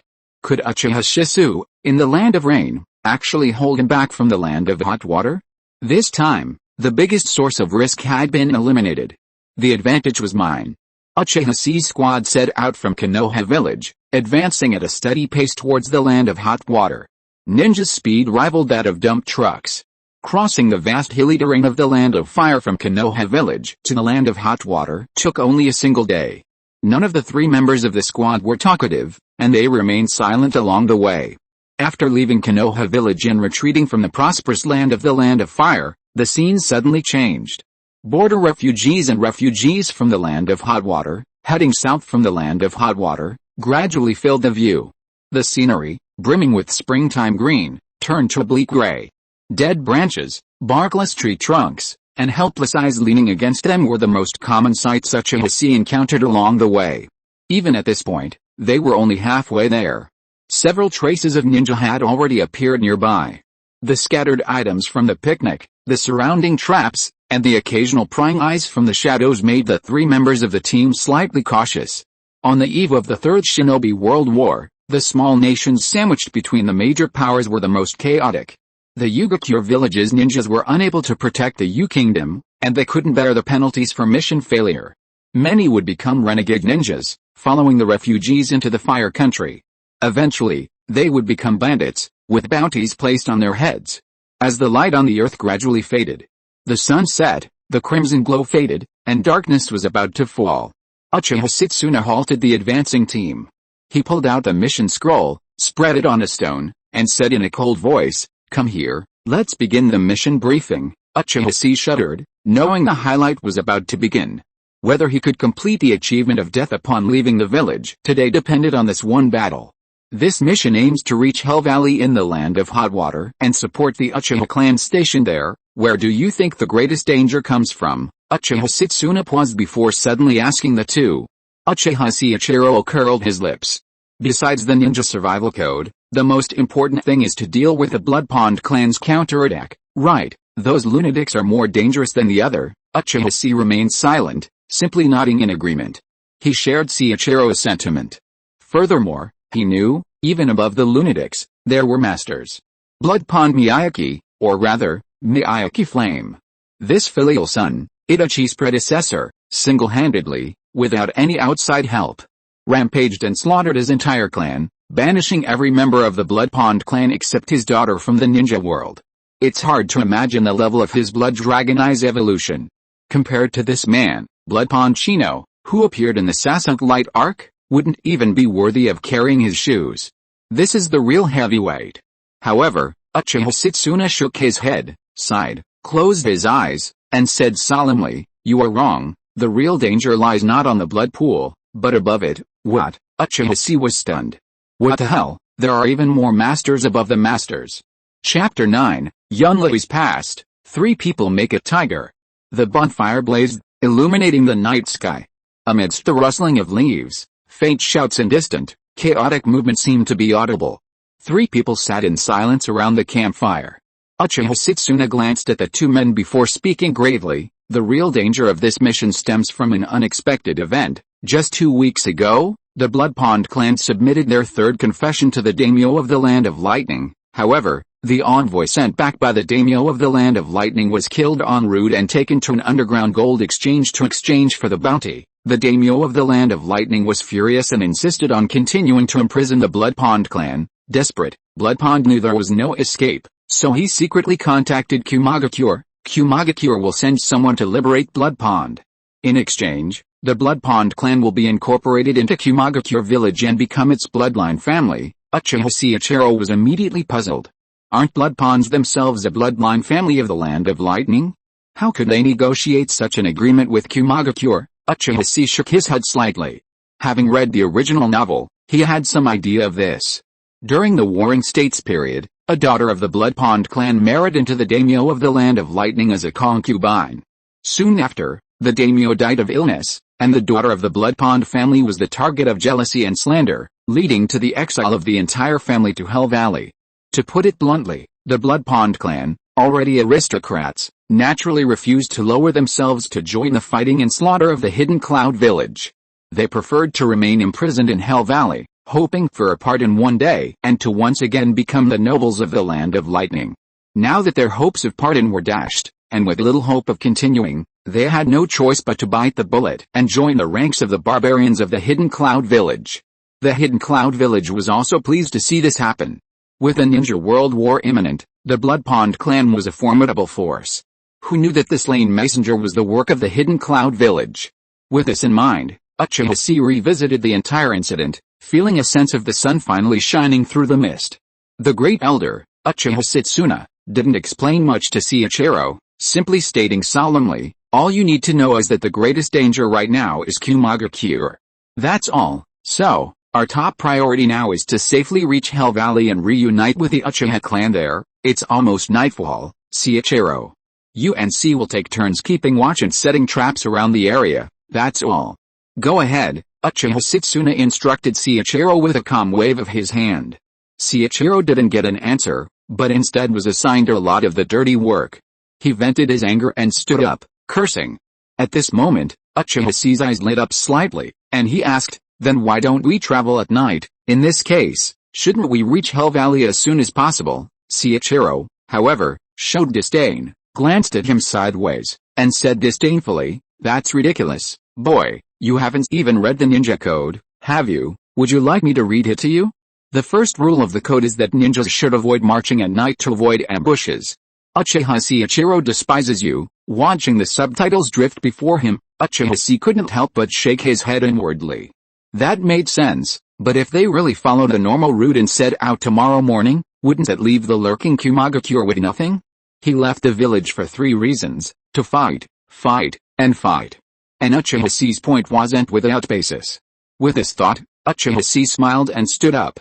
"We'll analyze the situation accordingly. It's dark and windy tonight, pitch black. Forget about ambushing people, I can't even find toilet paper in the toilet. And we're Uchiha? I don't know what you're afraid of." C's confidence stemmed from the Uchiha's Keki Genkai, the Sharingan. Even in pitch black darkness, with the Sharingan's dynamic vision and ability to discern chakra flows, Kumagakure's ambush would be no problem for the Uchiha. If this were possible, Uchiha Setsuna and Uchiha Seiichiro would have a strong chance of breaking through Kumagakure's defensive lines. And he, Uchiha Chi, hadn't awakened his Sharingan. There was no way he could survive such a battle. In that case, he could have died gloriously. Upon hearing this, great elder Uchiha Setsuna couldn't help but raise his eyes slightly, glancing at the gathering clouds in the sky. Uchiha Seiichiro, standing beside him, sneered. Seiichiro took 2 steps forward, grabbed Uchiha Chi's collar, and yanked hard.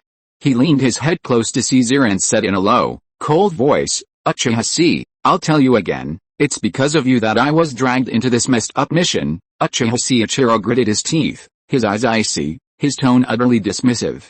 "Who do you think you are? Are you worthy enough to question the ninja code compiled by the second Hokage? Do you know how many ninjas die in Konoha every year for ignoring the rules?" As he finished speaking, a hush fell, the wind stilling and the clouds settling. Uchiha Chi looked at Seiichiro calmly, his eyes clearly filled with cold, indignant anger.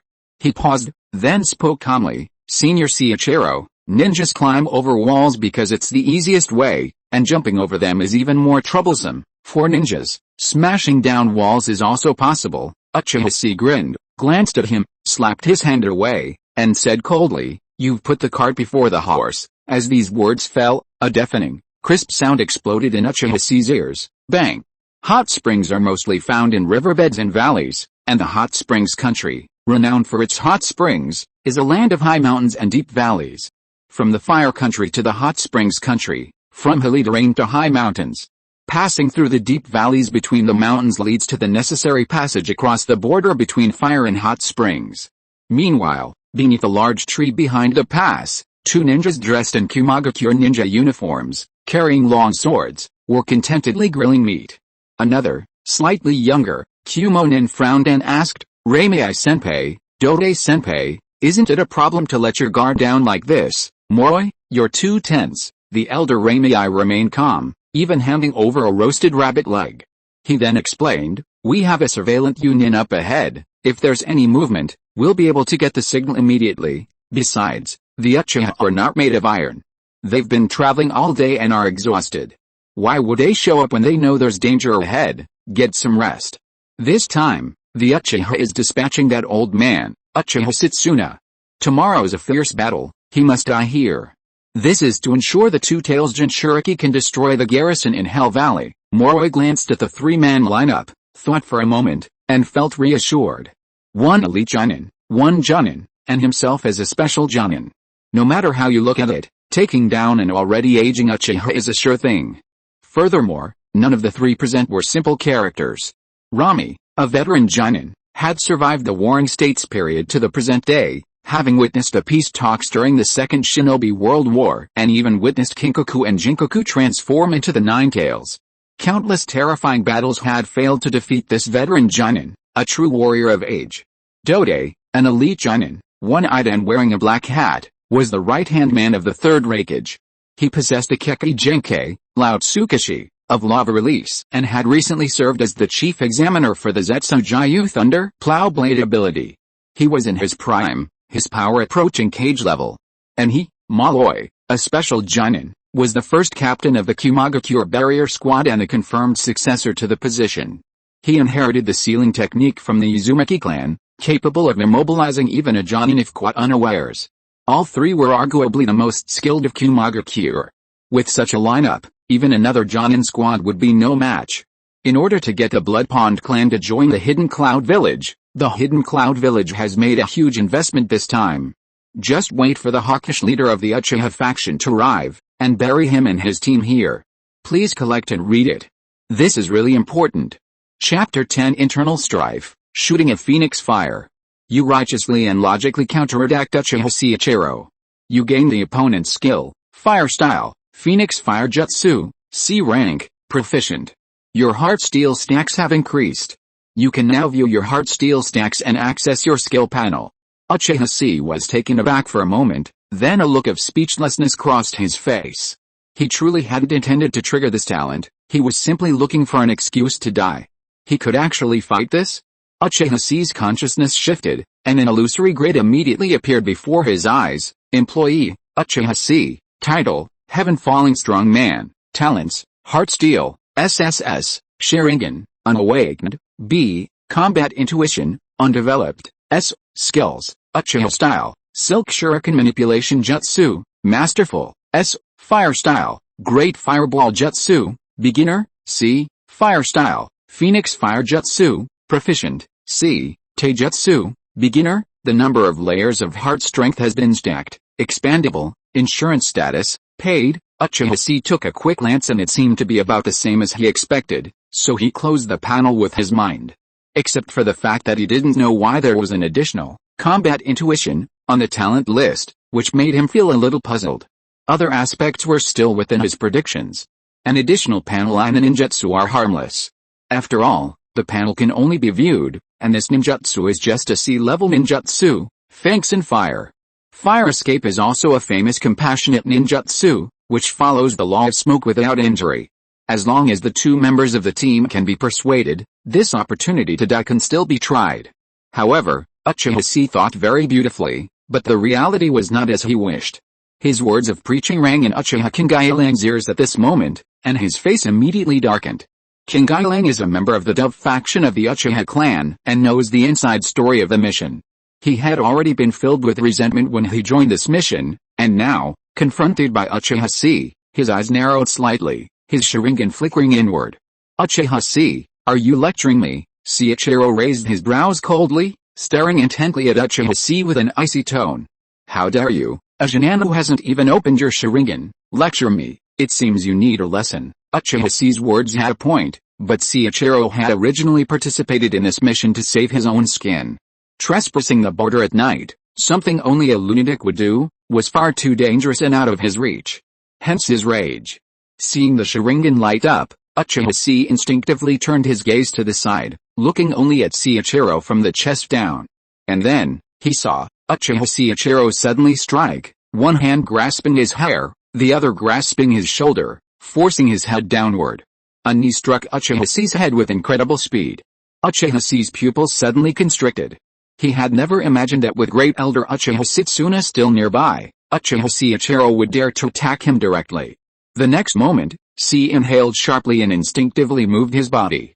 He followed the force of the blow, twisting his foot against the ground. Simultaneously exerting force with his waist, back, and legs, he flipped backward, slightly turning his face in mid-air to avoid the incoming knee. By then, his hand had already reached his lower back, swiftly launching 3 shurikens. In an instant, they locked onto Uchiha Seiichiro's exposed throat, wrist, and temple near his ear. What? Uchiha Seiichiro was startled, his Sharingan opening. With his dynamic vision, he could clearly see the shurikens whirling towards him. He quickly leaned back, releasing his grip on Sei's hair, and dodged the 3 shurikens. A wave of surprise washed over him, followed by a surge of rage. Uchiha Chi dared to defy him. Defy his Chunin superior. The 2 Magatama in Seiichiro's Sharingan whirled, his eyes narrowed dangerously, and the next moment, he rapidly formed hand seals, but before Uchiha Chi could even land, he had already begun forming them in mid-air. Z, Yin, Su, Jo, Mao, Yin. Fire style, Phoenix Fire Jutsu. As Seiichiro formed the final Yin seal, 6 large fireballs materialized before him, rapidly leaping toward him. Following the fireballs, several more rustling sounds ripped through the air. 6 shuriken, 3 kunai, and 6 fireballs hurled themselves at him like a tidal wave. Oh no, Seiichiro's eyes widened. Quantitative change led to qualitative change. 15 projectiles were launched at him. Even if his 2 Magatama Sharingan could see the trajectory of each projectile, it was useless. All he could do now was swiftly dodge with his body flicking technique. However, after 15 projectiles, Uchiha Chi was still reaching for them. 4 more shurikens were already between his left fingers. And that wasn't over yet. Uchiha Chi's right hand had already reached for the book storage pouch at his waist, pulled out the sealing scroll and unfolded it. In the center of the scroll, a large ninja was written. Judging by the length of the scroll, it must contain no fewer than 100 ninja tools. Damn it! How could this kid be so good at shooting? Enough. At this moment, Uchiha Setsuna, who had been watching silently, spoke in a cold voice. He suddenly appeared between the 2 men and casually drew his ninja sword from his back. He swung the sword in a circle, emitting a crescent-like arc of light. Crackling, crackling. With one strike, 6 fireballs, 6 shurikens, and 3 kunai were all deflected and deflected. Uchiha Seiichiro, the Great Elder, Uchiha Setsuna, slowly sheathed his blade, his gaze chilling. Go get things done. Seiichiro trembled under the Great Elder's gaze, then fell silent. Silently, he walked a distance away to set up a trap. A faint trace of dissatisfaction lingered on his face. He was a Chunin, and had merely been caught off guard by Uchiha Chi's barrage of ninja tools. Had he gotten serious, the genin, Uchiha Chi, would surely be no match for him. The conflict was averted, and Uchiha Chi silently picked up the ninja tools on the ground, heartbroken. The Great Elder's strike had directly shattered 2 of his high-quality kunai. As for the crudely made shuriken, it was even more of a chore, snapped in 2. That's all money. He felt a sense of loss, having wasted money on Uchiha Seiichiro, a man who should have been spending it on a formidable foe. Uchiha Setsuna's gaze lingered for a moment on the 3 shurikens Uchiha Chi had initially thrown, then with a calm averted gaze. With his eyesight, he could clearly see that the 3 shurikens that had initially missed were wrapped in a thin thread. If he hadn't stopped the fight, Uchiha Seiichiro would have instantly reached that position, and then Uchiha Chi would have pulled the thread. If this guy had been more ruthless, Seiichiro would have been beheaded. Uchiha Setsuna frowned slightly and looked at Uchiha Chi. He suddenly felt a strange sensation. It was as if he had been the one who had attacked Uchiha Seiichiro. This kid's shuriken technique seemed something special. Your name is Uchiha Chi, right? Uchiha Setsuna suddenly asked. Yes, I am. Uchiha Chi was taken aback, then nodded. Uchiha Setsuna narrowed his eyes slightly, walked over to the campfire, sat down, and waved to Uchiha Chi. Come here, The foreshadowing was done, and now it's time to start. Please recommend, collect, and read on. This is really important for a novice author. Chapter 11, Phoenix Fire and Flower Claw Red, Dragon Fire Technique. The Great Elder's Decision. Relax, sit down, Uchiha Setsuna said calmly, then pulled a shuriken from the ninja tool bag at his waist and tossed it to Uchiha Chi. Uchiha Chi took it and glanced over it, finding nothing special. If anything, it was probably that the Great Elder's shuriken was high-end, of superior quality, even more durable than the kune he'd used to block. Great Elder, what are you doing? Uchiha Chi was puzzled. Who did you learn shuriken jutsu from? Uchiha Setsuna asked, eyes half closed. Uchiha Chi's heart sank. He'd just made a simple move against Seiichiro, not even using the silk manipulating technique of the silk manipulating shuriken technique, yet Uchiha Setsuna had already sensed something off about his shuriken technique. Uchiha Chi didn't know how to respond to this question. After all, he'd borrowed this skill from Uchiha Setsuna. He couldn't just say, I've admired you for a long time, and after watching the Great Elder throw for a year, I've gained a little understanding. That's just bullshit. Uchiha Chi couldn't even touch the level of a high-ranking clan member like Uchiha Shisui, let alone learn such advanced shuriken throwing techniques. After a long pause, Uchiha Chi finally spoke frankly, Great Elder, I'm just a genin. Aside from the clan's ninja training courses, I have no other way to learn ninjutsu. I can only practice this free technique. Oh, a gleam of brilliance suddenly flashed from beneath Uchiha Setsuna's half-lidded eyes. So, this kid is still an unsung genius? No wonder the cocky youngster Shisui flirted with him. Is that so? Uchiha Setsuna pondered for a moment, then nodded and pulled another shuriken from his ninja tool bag. Then, holding the shuriken in one hand, he formed the tiger seal with the other. A magical scene unfolded. The shuriken in the Great Elder's hand was unexpectedly enveloped in a ball of flame, slowly floating in midair and spinning rapidly.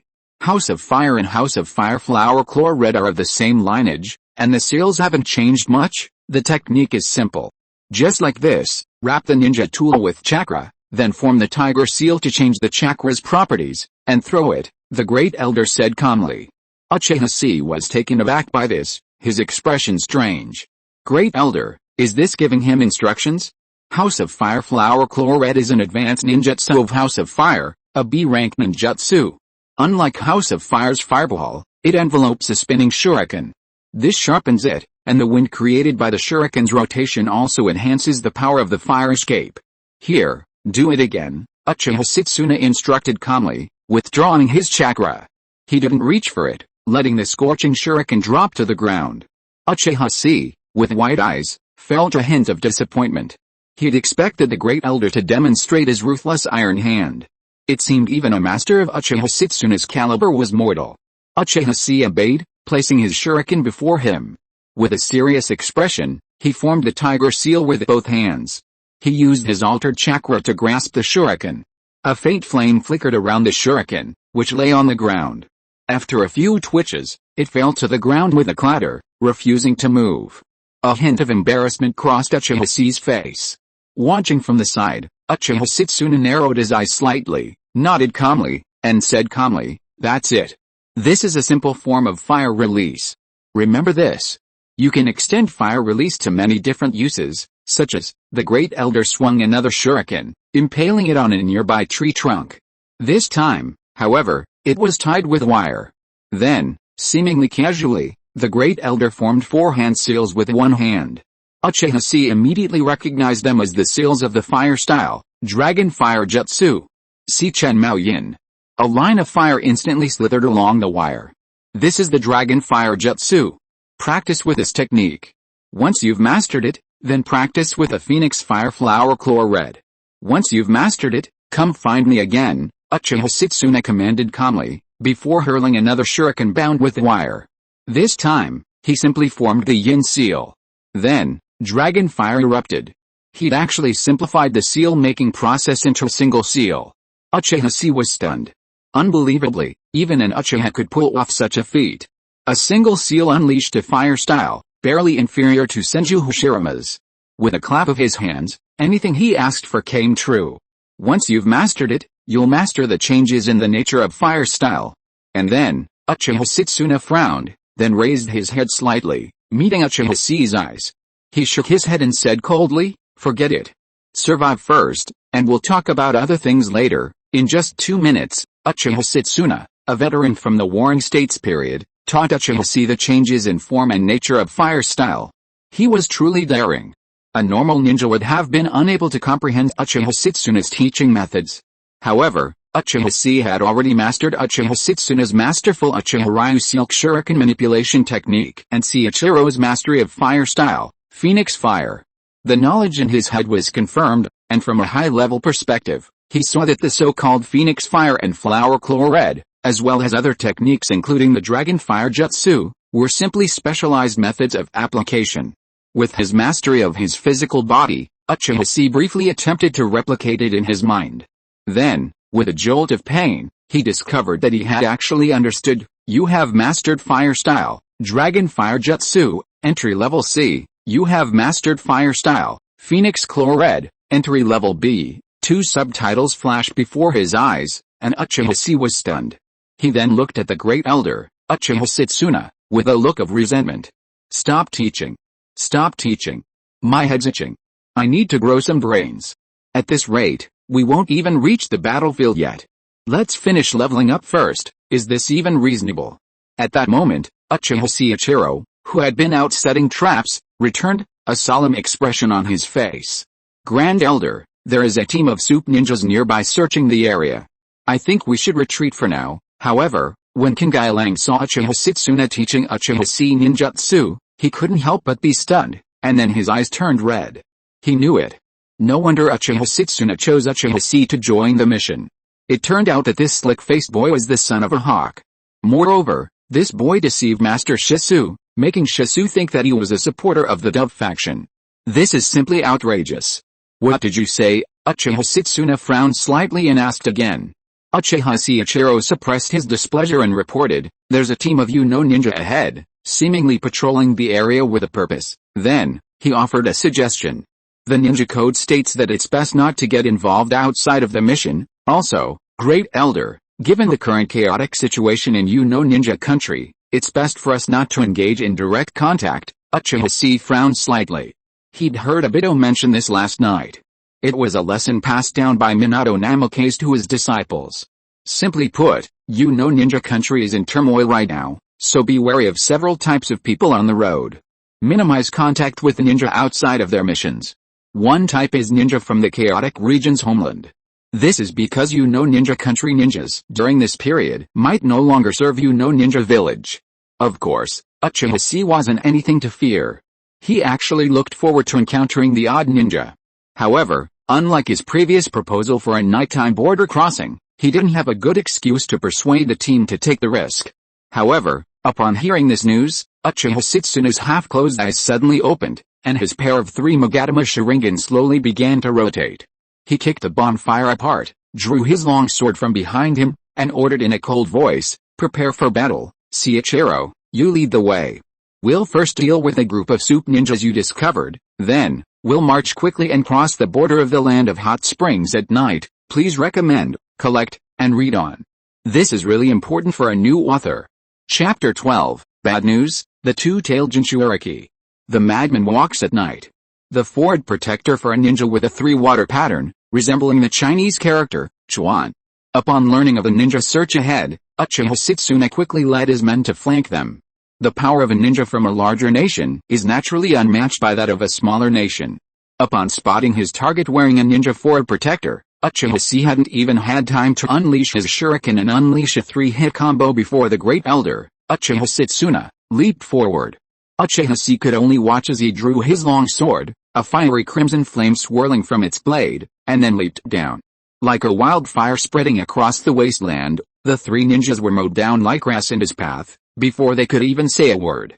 Uchiha Chi felt a bit like being leveled by a max-level master.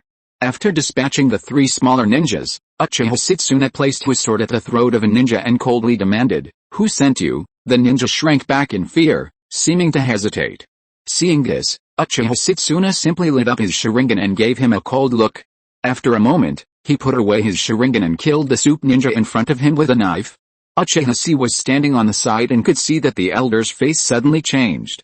Then the elder turned around and ordered, Set off immediately and cross the border at night. After crossing the border pass, do not stop, go straight to the capital of the country of Soup and wait to meet up with the captain of the security force, Fugaku. If you are intercepted by the enemy, do not fight to the death, evacuate quickly. Elder, what happened? Uchiha Chi swallowed his saliva, and seeing the elder like this, he also became nervous.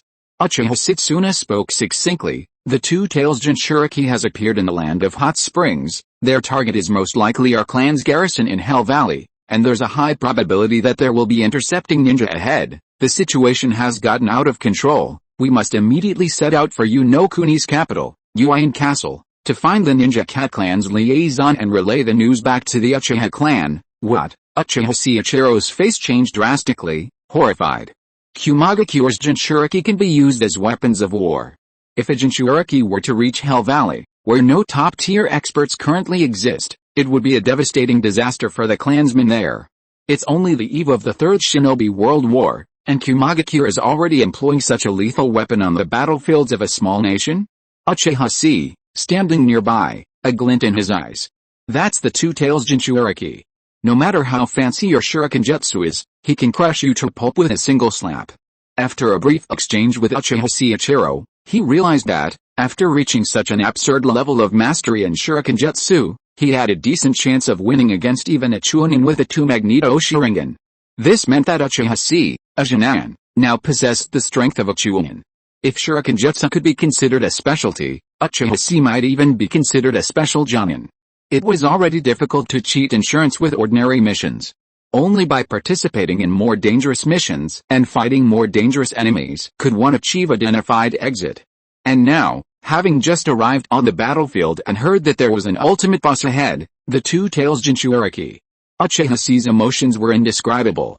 Tears welled up in his eyes, almost spilling from his mouth.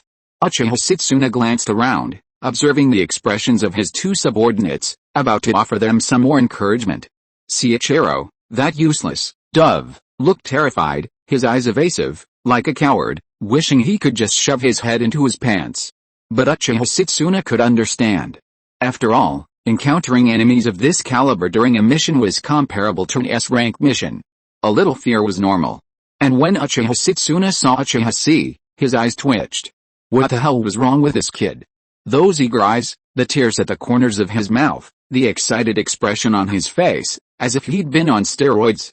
He kept muttering, "Tada! Tada! Tada!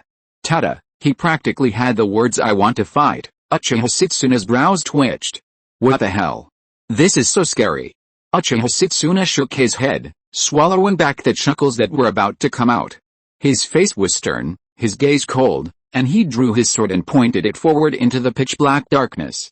Let's go. They sank into darkness, their path paving the way. In the lightless night, the mountains crouched, like a sleeping dragon, their stillness eerily tranquil.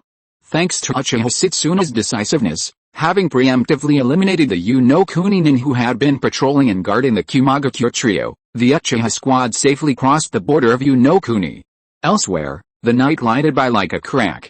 A rift in the clouds shrouding the full moon parted, and a cool moonlight streamed down, illuminating the valley. Kumagakure Jonin Rami, dozing with his ninja sword in hand, suddenly opened his eyes. He suddenly frowned and muttered, "Something's wrong." Too quiet. Immediately, he leaned over to his teammate on night watch and asked, "Malloy, has the regular report from the Tang ninja returned yet?" Malloy, wiping his ninja sword, also frowned slightly and said, "No, it's been over half an hour." Lamy frowned, pondered for a moment, and immediately ordered, "Send a message to our scouts in the border villages on both sides and ask them about the situation." Malloy was about to perform a summoning technique when he suddenly looked up.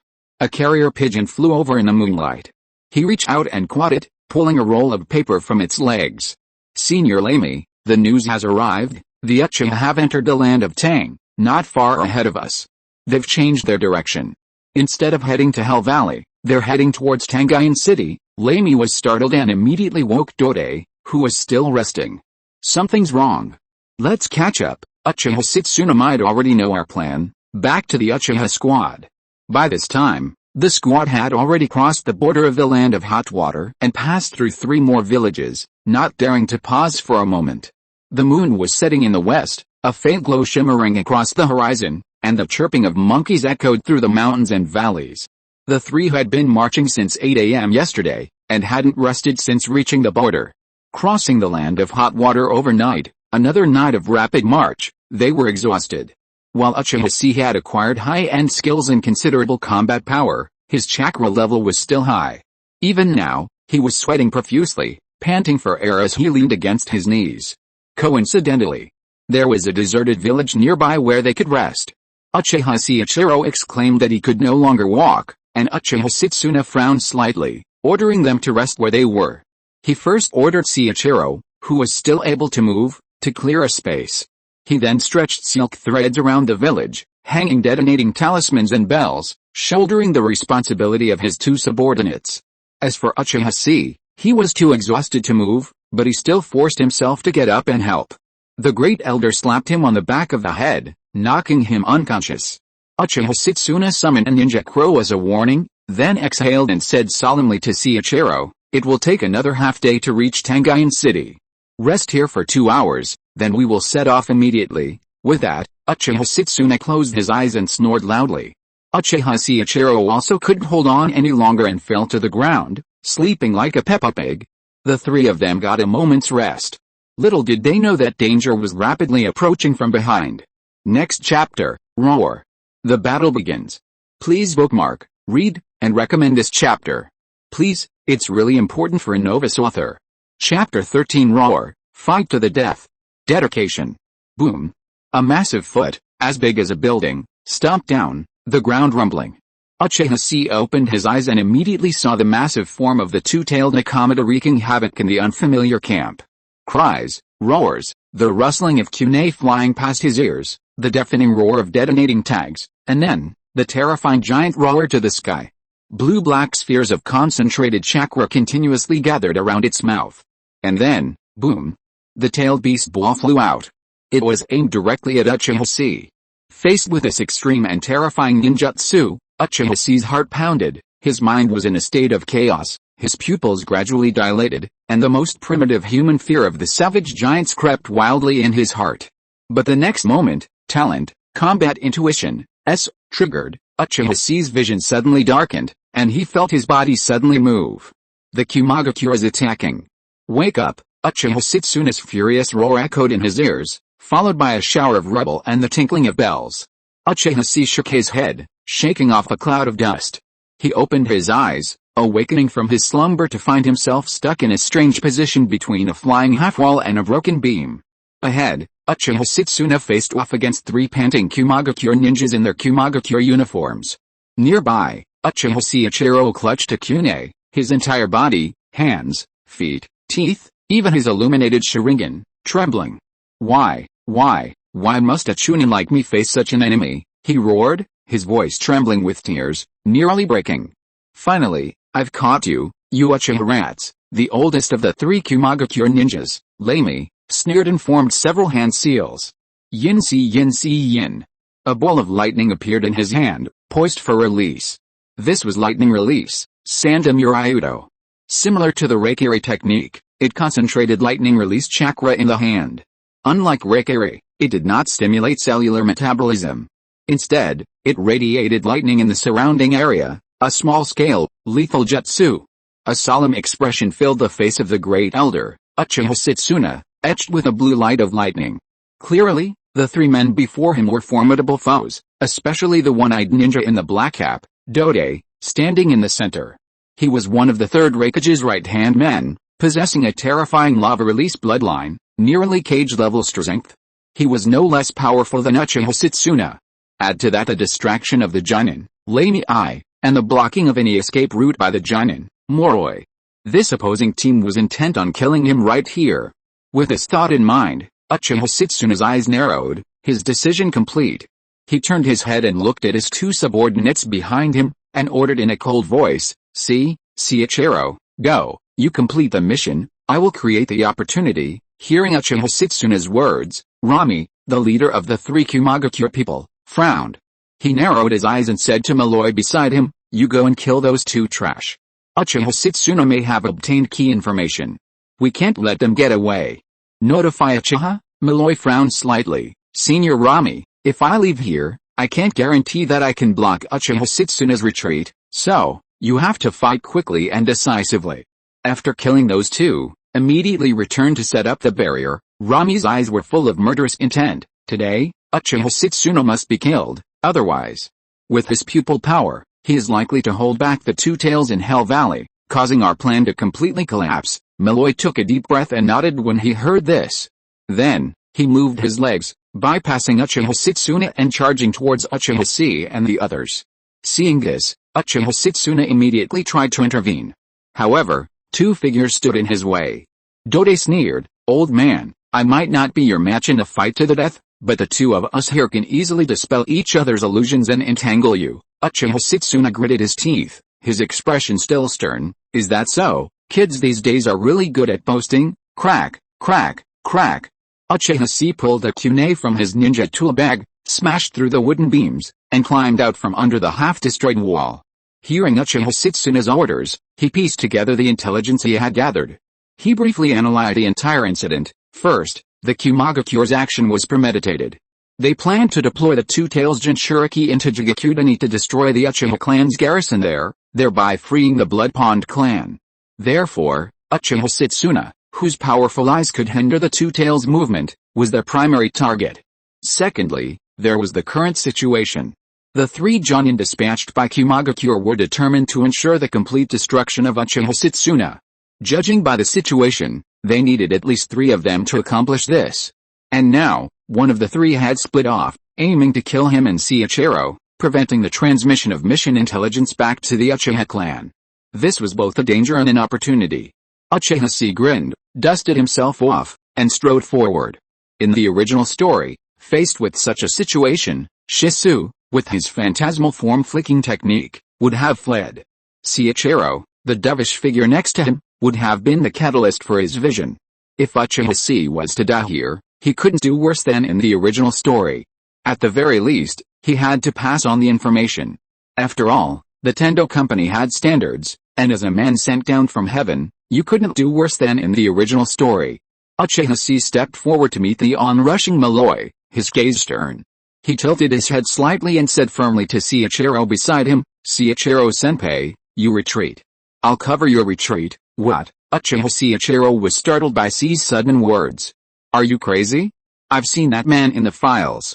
He's an exceptional genin, skilled in swordsmanship and sealing techniques. You're absolutely no match for him." Uchiha Chi shook his head, glanced at him, and said calmly, "Seiichiro-senpai, if no one covers our retreat, we'll both die here, and the information won't be passed back to the family. Furthermore, if you die here, your Sharingan will most likely be stolen, leading to the loss of the family's bloodline limit. So, by comparison, it's more appropriate for me to cover your retreat." "You?" Uchiha Seiichiro's face shifted, and he looked at Uchiha Chi with horror. He simply couldn't understand how someone could treat life and death so lightly. Furthermore, they were willing to sacrifice their own life to save him. The enemy was a genin. These words nearly made Seiichiro drop a pearl. He nodded vigorously. But then, his face suddenly turned pale, and he turned to Uchiha Chi and said, "But see, I don't know how to contact the ninja clan." Uchiha Chi was so angry that he almost vomited blood. "That's indeed a problem." Uchiha Chi hesitated for a moment, then pulled a piece of parchment from the pouch at his waist and pressed it into Uchiha Seiichiro's hand. "Here, take this. This is a one-time contract with the ninja clan. Ask the ninja master after you use it." Looking at the contract scroll in his hand, Seiichiro was completely moved. The ninja clan's spiritual contract was a treasure that countless people coveted. On the battlefield, such a thing could save lives. But Uchiha Chi just handed it to him like that. Uchiha Seiichiro had never met such a strange and generous person. It was as if he was entrusting his last wishes. However, before Seiichiro could drop the little pearl and utter words of gratitude, Uchiha Chi's expression suddenly changed, and he pushed him away. A barrier suddenly rose between them. Cloud Village's Moroi slammed his hands to the ground, already creating a death barrier that trapped him and Uchiha Chi. Only those who survived could escape from here. If Uchiha Chi hadn't pushed him away, they would have been trapped within the barrier by a hair's breadth. Uchiha Seiichiro was stunned, as if the world had lost its voice. Through the transparent barrier, he could see Uchiha Chi's silent cry, "Go, Seiichiro's pupils suddenly constricted, and a stream of tears fell. At that moment, all the grudges between them vanished. In Seiichiro's mind, only the image of Uchiha Chi, so majestic that he radiated a Buddha's light, remained. He firmly recognized Uchiha Chi. He didn't even bother to wipe his tears. He rolled and crawled, clutching the summoning contract tightly, and ran backwards. Uchiha Chi, wait for me, I will definitely find someone to save you. Friends who have read this far, please give a little support to the new author. Collect, recommend, and read on, this is really important.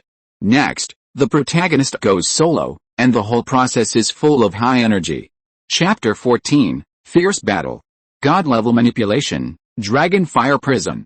Amidst the ruins, the battlefield split in two, a circular barrier reaching to the sky, firmly trapping Uchiha Chi within it. Tisk, one of you escaped. Malloy's gaze fell coldly on Uchiha Chi, a sinister sneer curling his lips. But it doesn't matter. I'll make you die quickly. Uchiha Chi's gaze narrowed slightly as he stared across from the ninja in a red trench coat, with yellow hair and a full beard. This man had appeared in the original story before. During the Fourth Shinobi World War, he had set up 36 regeneration barriers on Dragon Island to block Naruto and Killer Bee from reaching the battlefield. The barrier's defensive power was terrifying, requiring Naruto and Killer Bee to break it together. He was the leader of the Kumagakure barrier squad at the time, a ninja skilled in powerful sealing techniques. However, this time was different. The opponent was only a special genin. Looking at him, Uchiha Chi's heart trembled. Could a ninja specialized in sealing techniques truly have offensive power?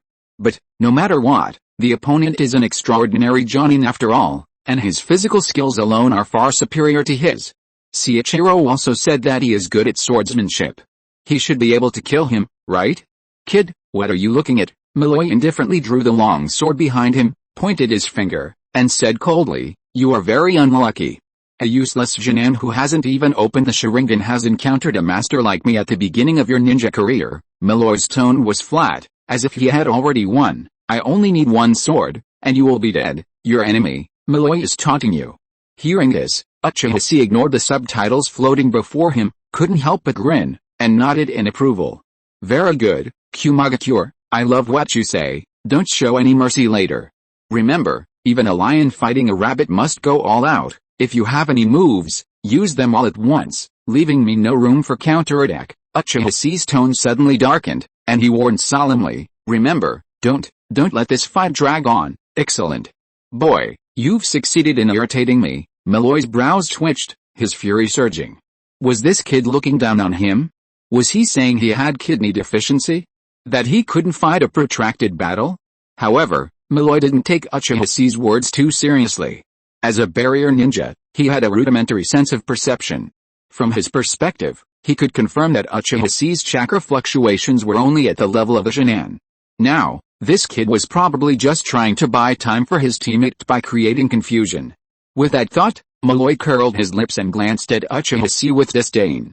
The next moment, he twisted his foot, holding the sword under his arm and forming a hand seal for the instant body movement technique. Instantly, he vanished from his original position and instantly appeared above Uchiha Chi's forehead. Then, he grasped the sword with both hands, exerting force from shoulder to elbow, swinging the long sword in a circle and slashing it across Uchiha Chi's neck. Malloy's eyes darkened, thinking to himself, I'm a special genin, so chopping off a mere genin like you shouldn't be easy. This strike carried the force of breaking the wind, the blade cold and sharp, cutting through hair. The imminent threat of death made Uchiha Chi's scalp tingle. The hairs on his neck clung to his sides. At this crucial moment, Uchiha Chi suddenly felt a surge of electricity coursing through his limbs, overcoming his fear and regaining control of his body. He bent down, tilting his head to avoid the blade, his eyes blazing, his fingers instinctively reaching for his ninja tool bag. Swish! Swish! Swish! 3 dark shadows flew upward, forcing Malloy to quickly draw back his sword. Ling! Ling! Ling! As Malloy parried the 3 kunai, Uchiha Chi had already closed the gap. Estimating the distance between them, Uchiha Chi's heart skipped a beat. He sensed something was amiss. He glared at Malloy, his face filled with anger, unable to resist cursing. I told you everything.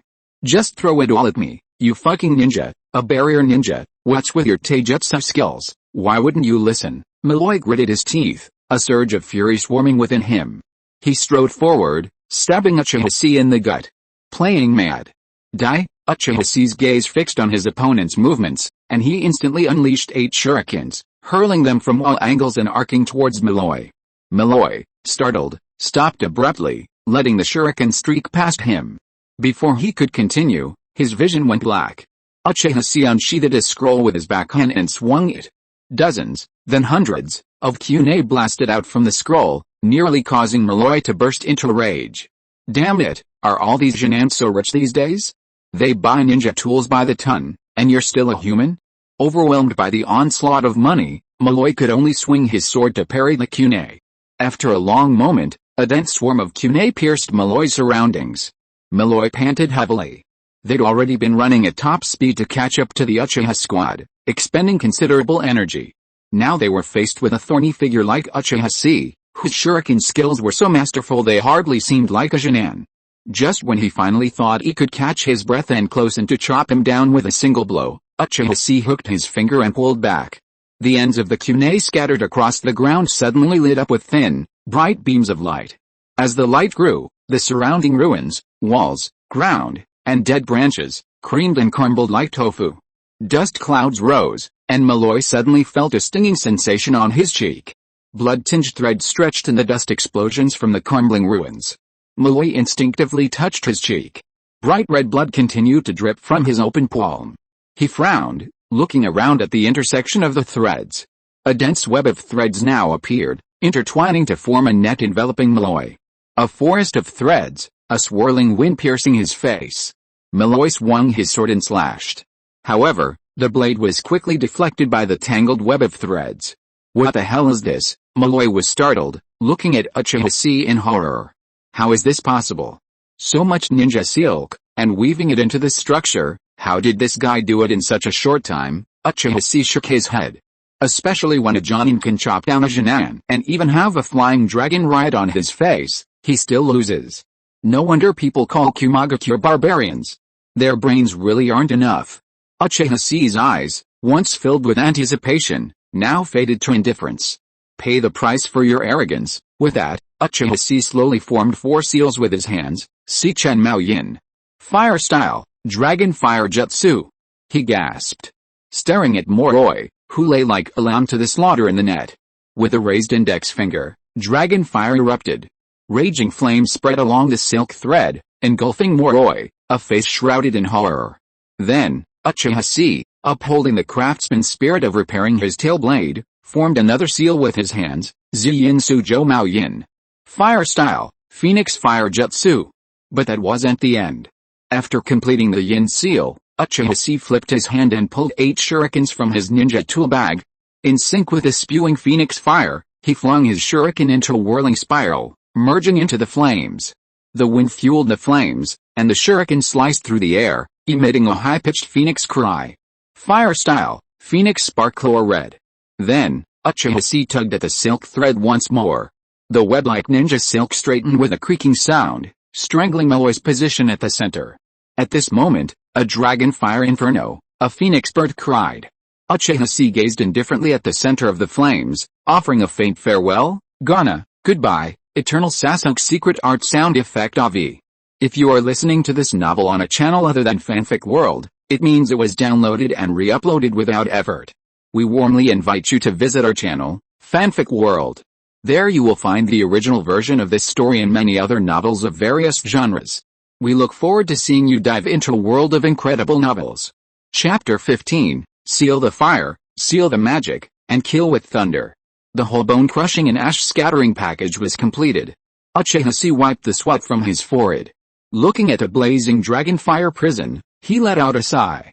After fighting to this extent, both his mental and physical strength were almost at their limit. From yesterday to today, he had no time to rest at all. After being woken up by the detonating talisman, he had no time to react at all. 1C1B, 2 ninjutsu combined with Uchiha-style silk shuriken jutsu, almost drained Uchiha Chi's physical strength and chakra reserves. However, he looked at a blazing, black smoke-emitting dragon fire prison, and couldn't help but grumble in his heart. After the battle, he didn't feel any particular pressure at all. And Malloy, as a special Jonin level sealing ninja, did not show his due ability at all. In addition, fire release has always been a compassionate ninjutsu. The opponent shouldn't be so weak that he would be killed like this, right? The sudden change on Uchiha Chi's side caught the three men facing off in the rear somewhat off guard. This was especially true for the great elder, Uchiha Setsuna. Honestly, his heart nearly leaped into his throat when he saw Uchiha Chi push aside Uchiha Ichiro to cover the rear alone. Uchiha Chi, while his shuriken-wielding skills certainly had some of the flair of his youth, faced a genin. Trapped within the Kumagakure barrier, Uchiha Setsuna felt a sudden sense of doom. Uchiha Chi was no match for a Kumagakure genin. However, in a matter of moments, the tide turned. While the layman observed the spectacle, the experts saw the key. Uchiha Chi's decisive response, combined with his exquisite Uchiha-style silk shuriken manipulation technique, successfully transformed a dragon fire jutsu in the phoenix fire jutsu, 2 weak C-rank ninjutsu. It could be said to be a true elevation of ninjutsu. As C-rank fire techniques, the dragon fire jutsu and the phoenix fire jutsu had obvious shortcomings. Both techniques boasted a wide range and strong suppression, but their power was dispersed. Uchiha Chi, however, used the ninja tool silk thread to guide the dragon fire, and then used his shuriken to upgrade the phoenix fire into phoenix fire claw red, concentrating the scattered fireballs. He successfully combined the power of 2 C-level techniques into one. He unleashed a force comparable to that of an A-level ninjutsu. Coupled with the astonishing sharpness of the stretched ninja tool silk thread, the resulting net was engulfed. It was practically the same as dozens of ninja swords striking simultaneously. This series of combined ninjutsu amazed Uchiha Setsuna, who decided to replicate the technique himself. He felt like he couldn't do better than that. This kid's fighting talent was simply terrifying. He taught Chi a move, and Uchiha Chi could execute it with flying colors.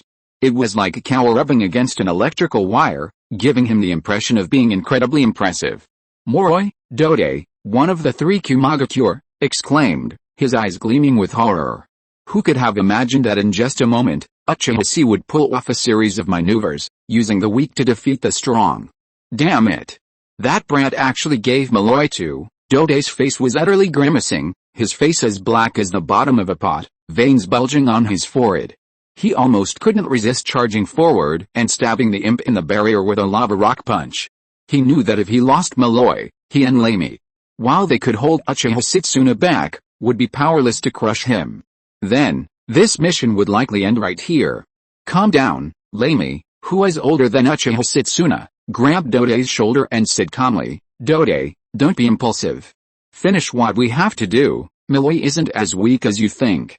Look, the barrier hasn't broken yet, Malloy's still alive. Even so, Lamy's brow furrowed. Uchiha Chi's attacks were so swift and relentless, their repetitive movements catching them off guard. In all martial arts, speed is the only way to break through. Not to mention that Moroi, a ninja from the barrier class, possessed a majority of his skills in jutsu. Even a veteran jonin like him struggled to form hand seals in time to react to such a rapid-fire attack. He could only counter each blow. His heart grew heavier. The three engaged in the battle simultaneously slowed their attacks, their eyes fixed on the battlefield within the deathmatch barrier. Although it was just a fight between genin, it had unknowingly affected the entire battlefield situation, and even the entire strategic deployment of Kumagakure in the land of hot springs. Within the barrier, black smoke billowed, flames blazed. Dozens, hundreds of razor-sharp threads, controlled by Uchiha Chi, rapidly sliced towards the center. The scene appeared completely one-sided. Uchiha Chi, a genin without the Sharingan, had single-handedly suppressed Moroi, a special jonin from Kumagakure. But soon, Uchiha Chi's expression changed. He immediately sensed something was wrong. The ninja tool's thread, cutting toward the center of the sea of fire, should have chopped Malloy into pieces like pork. But now, it encountered an obstacle, like a taut bungee cord snapping against a ball of yarn. The entanglement grew tighter and thicker, yet it could not move any further inward. At that moment, the center of the sea of fire suddenly churned. Then, a chilling voice rang out, "Kid, you don't think you've already won, do you?" As the words fell, a pattern resembling a summoning spell suddenly expanded from the center of the sea of fire. Uchiha Chi's pupils constricted as he gazed at it. He pulled his hand away from the thread, then pulled 8 more shurikens from his ninja tool bag and hurled them toward the center of the sea of fire. "It's no use," Malloy's voice rang out indifferently. As the words faded, his figure gradually emerged from the sea of fire. The word emerged might be a bit of a misnomer. In Uchiha Chi's sight, the sea of fire actually faded. Like the flick of a toilet plunger, the flames of the entire Inferno swirled clockwise toward the center, converging on Malloy's position. Malloy, however, half knelt on the ground, one hand clasped firmly against the scroll on the ground, and with a cold gaze, shouted, "Fire sealing seal." With those words, the entire sea of fire was sealed within the small scroll. Meanwhile, Uchiha Chi's 8 shurikens were already flying towards him. However, Malloy remained calm, forming the rent seal and pressing his hands into the air. He unfolded a spherical magic circle. Binding circle, it was this technique that blocked Uchiha Chi's ninja thread from being cut. Malloy then stood up and advanced towards Uchiha Chi, his hands forming complex hand seals. Uchiha Chi immediately sensed something was wrong and instinctively tried to leave. However, Malloy raised his hand and shouted, "Boy, where are you going?" A seal formed from Malloy's hand, and he slammed it to the ground.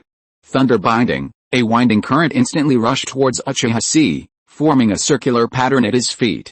The word thunder suddenly appeared. Then, 4 whips formed from electricity suddenly wrapped around Uchiha Chi's limbs, binding him tightly. As the current flowed through his body, Uchiha Chi tried to move, but it was useless. Half his body was numb, and even opening his mouth became extremely difficult. "Haha, boy, what else do you want to say?" Malloy demanded with a sneer. Uchiha Chi looked up at the sky, 1,000 curses in his mind, but he didn't know how to say them. The ancients were not wrong. Fire release is truly a compassionate ninjutsu. Smoke, no harm. Smoke, no harm. Malloy slowly approached, drawing his long sword. With a playful expression, he lifted Uchiha Chi's chin and sneered, "You Uchiha people just love these kinds of flashy tricks, but unfortunately, you met me." Malloy sneered indifferently, then held the sword across Uchiha Chi's neck and sternly shouted, "Your showmanship ends here." Faced with such a powerful Malloy, Uchiha Chi's expression gradually twisted. He wanted to laugh wildly, but he didn't dare to laugh too soon, so he had to hold it in. The more he held it in, the more his expression twisted. Uchiha Chi's eyes widened slightly, his gaze filled with 7 parts mockery, 3 parts disdain, and 90 parts of the calm composure of a master. He curled his lips, his gaze fell on Malloy's face, and he couldn't help but smirk. He said softly, "Really, please collect, read, and recommend this work. It's very important for a budding author. Thanks to Brother Susano for the monthly ticket." Chapter 16, Big Reversal. Inherited Laughter. Uchiha Setsuna's Enlightenment. The ruins of the village, ravaged by ninja battles, lay in utter disarray. Within the sky-high barrier, the ground was littered with shurikens, scattered silk threads, and clods of earth, dead branches, and broken bricks, shattered by the ninja threads. In the field, as Uchiha Chi's serene words fell, Malloy shuddered, as if suffering a traumatic reaction. Despite his ferocious skills, he looked utterly shambled. His red windbreaker was tattered by the threads of his ninja tools, revealing a patchwork of smooth, bleeding wounds beneath. The stinging pain in his wounds made him gasp softly. Under Uchiha Chi's barrage of combined ninjutsu, if he hadn't carried a scroll that allowed him to use a sealing technique without hand seals, specifically the binding circle technique, he might have truly met his end at the hands of this fledgling genin. Malloy narrowed his eyes, not wanting to be careless. He formed a seal with his hands and used a perception ninjutsu to survey Uchiha Chi for a moment. He finally breathed a sigh of relief. He approached, his longsword in hand, a sneer in his face. He said coldly, "Kid, at this point, you still want to trick me? I've seen you now. Your chakra is nearly depleted, your stamina is at 1/10 of what it is, and you've been hit by my thunder-killing bind. With your current strength, you can't even unleash a substitution jutsu." Malloy's lips curled up, his gaze slightly smug, as if he were certain of victory. He pronounced his verdict calmly, "You've already lost, you have no other options but to wait for death." However, Uchiha Chi's gaze remained remarkably calm, almost frighteningly so. As Malloy had said, his condition was dire. Forget substitution jutsu, he couldn't even perform an A-rank rope-breaking jutsu. But at that moment, Uchiha Chi's face unexpectedly revealed a look of relief, and he murmured to himself, Finally, kid, what are you talking about?" Malloy frowned, staring intently at Uchiha Chi. After the previous duel, even with victory now assured, he dared not be careless with Uchiha Chi again. Uchiha Chi simply stared at Malloy calmly. Suddenly, his lips curled up, and he spoke calmly, as if telling a story. Do you know, I've been looking forward to this moment for so long, and now, Uchiha's eyes flashed with madness, his lips curled upward in extreme excitement. I finally arrived at this moment. This is completely incomprehensible. Incomprehensible. Moroi frowned at Uchiha, who was still rambling at this point. He shouted coldly, whatever your last wishes are, they end here. Die. He decided to stop talking nonsense and planned to pierce Uchiha's chest with a single blow, ending his life. Moroi grabbed his long sword, gripped the hilt with both hands, stepped back, and held it horizontally at his waist. The tip of the sword was aimed at Uchiha's heart. He only needed to exert force with his arm, thrusting the long sword forward, and the young man before him would be speechless. His eyes were fierce, and he pushed the sword forward, as if he had already seen Uchiha fall. However, at this moment, Uchiha, his limbs bound by the thunderbolts, suddenly threw back his head and roared with laughter. Ha ha ha ha, ha ha ha ha, ha.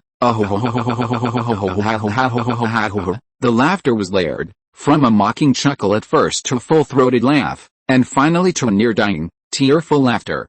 Uchiha lowered his head and glanced at Moroi, his eyes filled with disdain. Q Megacure, you don't think you've won, do you? As Uchiha finished speaking, Moroi's long sword cut through the high-collared black robe on Uchiha's chest. When he saw what was beneath the robe, his eyes trembled, and the smug smile on his face froze for a moment. The hand pushing the long sword suddenly stopped. This, Moroi looked up in horror at Uchiha.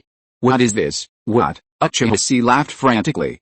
Then let me tell you what this is. Uchiha endured the intense numbness and the pain of the electric current coursing through his body, his eyes fierce. One hand grasped the high-collared black robe at his chest and ripped it apart. The robe ripped, revealing the muscular body of a young man in the sunlight.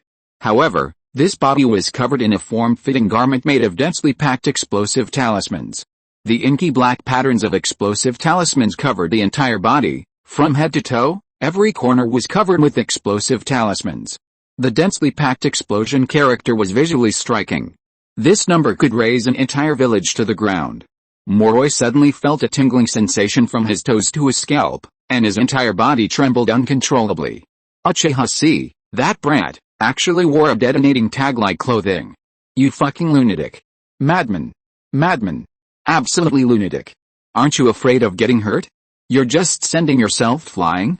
Uchiha suddenly felt his entire body relax. The talisman engraved with the character thunder on the ground stopped moving due to Moroi's trance, interrupting its chakra supply. Uchiha stretched his arms a few times and jumped down. He glanced at Moroi indifferently and said calmly, the real winner is me. With that, Uchiha grabbed the detonating tag on his chest. With a single tear, the entire village would follow Uchiha into the sky. A deathly silence suddenly fell on the field. Outside the barrier, 3 people closely watched the battle within. As Moroi unleashed a succession of fire seals, binding circles, and thunder-killing bindings, the tide of battle suddenly turned. The roles of prey and hunter were reversed, and Uchiha was subdued. He was about to be killed by a single blow. Great Elder Uchiha Setsuna couldn't help but gasp in surprise, instantly attempting to break free and unleash a powerful ninjutsu to break the barrier. At this point, Uchiha's importance in Great Elder Uchiha Setsuna's heart had completely changed. He mastered the Uchiha Ryu Shuriken technique, surpassing his age. With a simple instruction, he could master the Dragon Fire Jutsu and the Phoenix Fire Claw Red. Furthermore, he could apply his knowledge to other situations, combining the 3 techniques to create a combination ninjutsu that amazed even him. In his mind, Uchiha was no longer the useless person who couldn't even open his Sharingan. He was a genius among geniuses. As one of the clan's top leaders, Uchiha Setsuna naturally understood the path to awakening the Sharingan. He could easily engineer a powerful stimulus to awaken a member of the clan. However, such an act would be a case of forcing growth. Forcing the Sharingan to open without the talent to match it would only make it a burden, a treasure to be coveted and seized. But Uchiha was different. His talent was more than enough to support this power. In fact, Uchiha Setsuna had just orchestrated a grueling, bloody, and tragic plan, enough to lead Uchiha all the way to awakening his main Gekyo Sharingan and becoming the ultimate psychopath. And now, the tide has turned. This newly emerging talent is about to be buried in a foreign land. For the Uchiha clan, for his Hokage faction, this is a colossal loss. Uchiha Setsuna gritted his teeth, his glare fierce. He decided to use I's energy to replace one of the two Kumagakure who were blocking his way, then forcibly break the barrier and take Uchiha Chi away. Such a talent couldn't die here. Please bookmark, recommend, and read on. This is truly important for a budding author. Bang bang bang. Chapter 17. The Great Elder is moved. Crying that Uchiha doesn't need you to sacrifice. Outside the barrier, two Kumagakure members surrounded Uchiha Setsuna, one in front and one behind. Seeing Moroi gain the upper hand, they exchanged glances and nodded. Rei Midai, behind, deployed lightning and earth style to harass Uchiha Setsuna, while Tsushiji, in front, continuously attacked Uchiha Setsuna with his Zetsunyu Thunder Plow, Hot Blade, and Molten Style Lava Fist. Uchiha Setsuna sought an opportunity to cast a Genjutsu to control one of them, then use Izanagi's fierce power to replace him.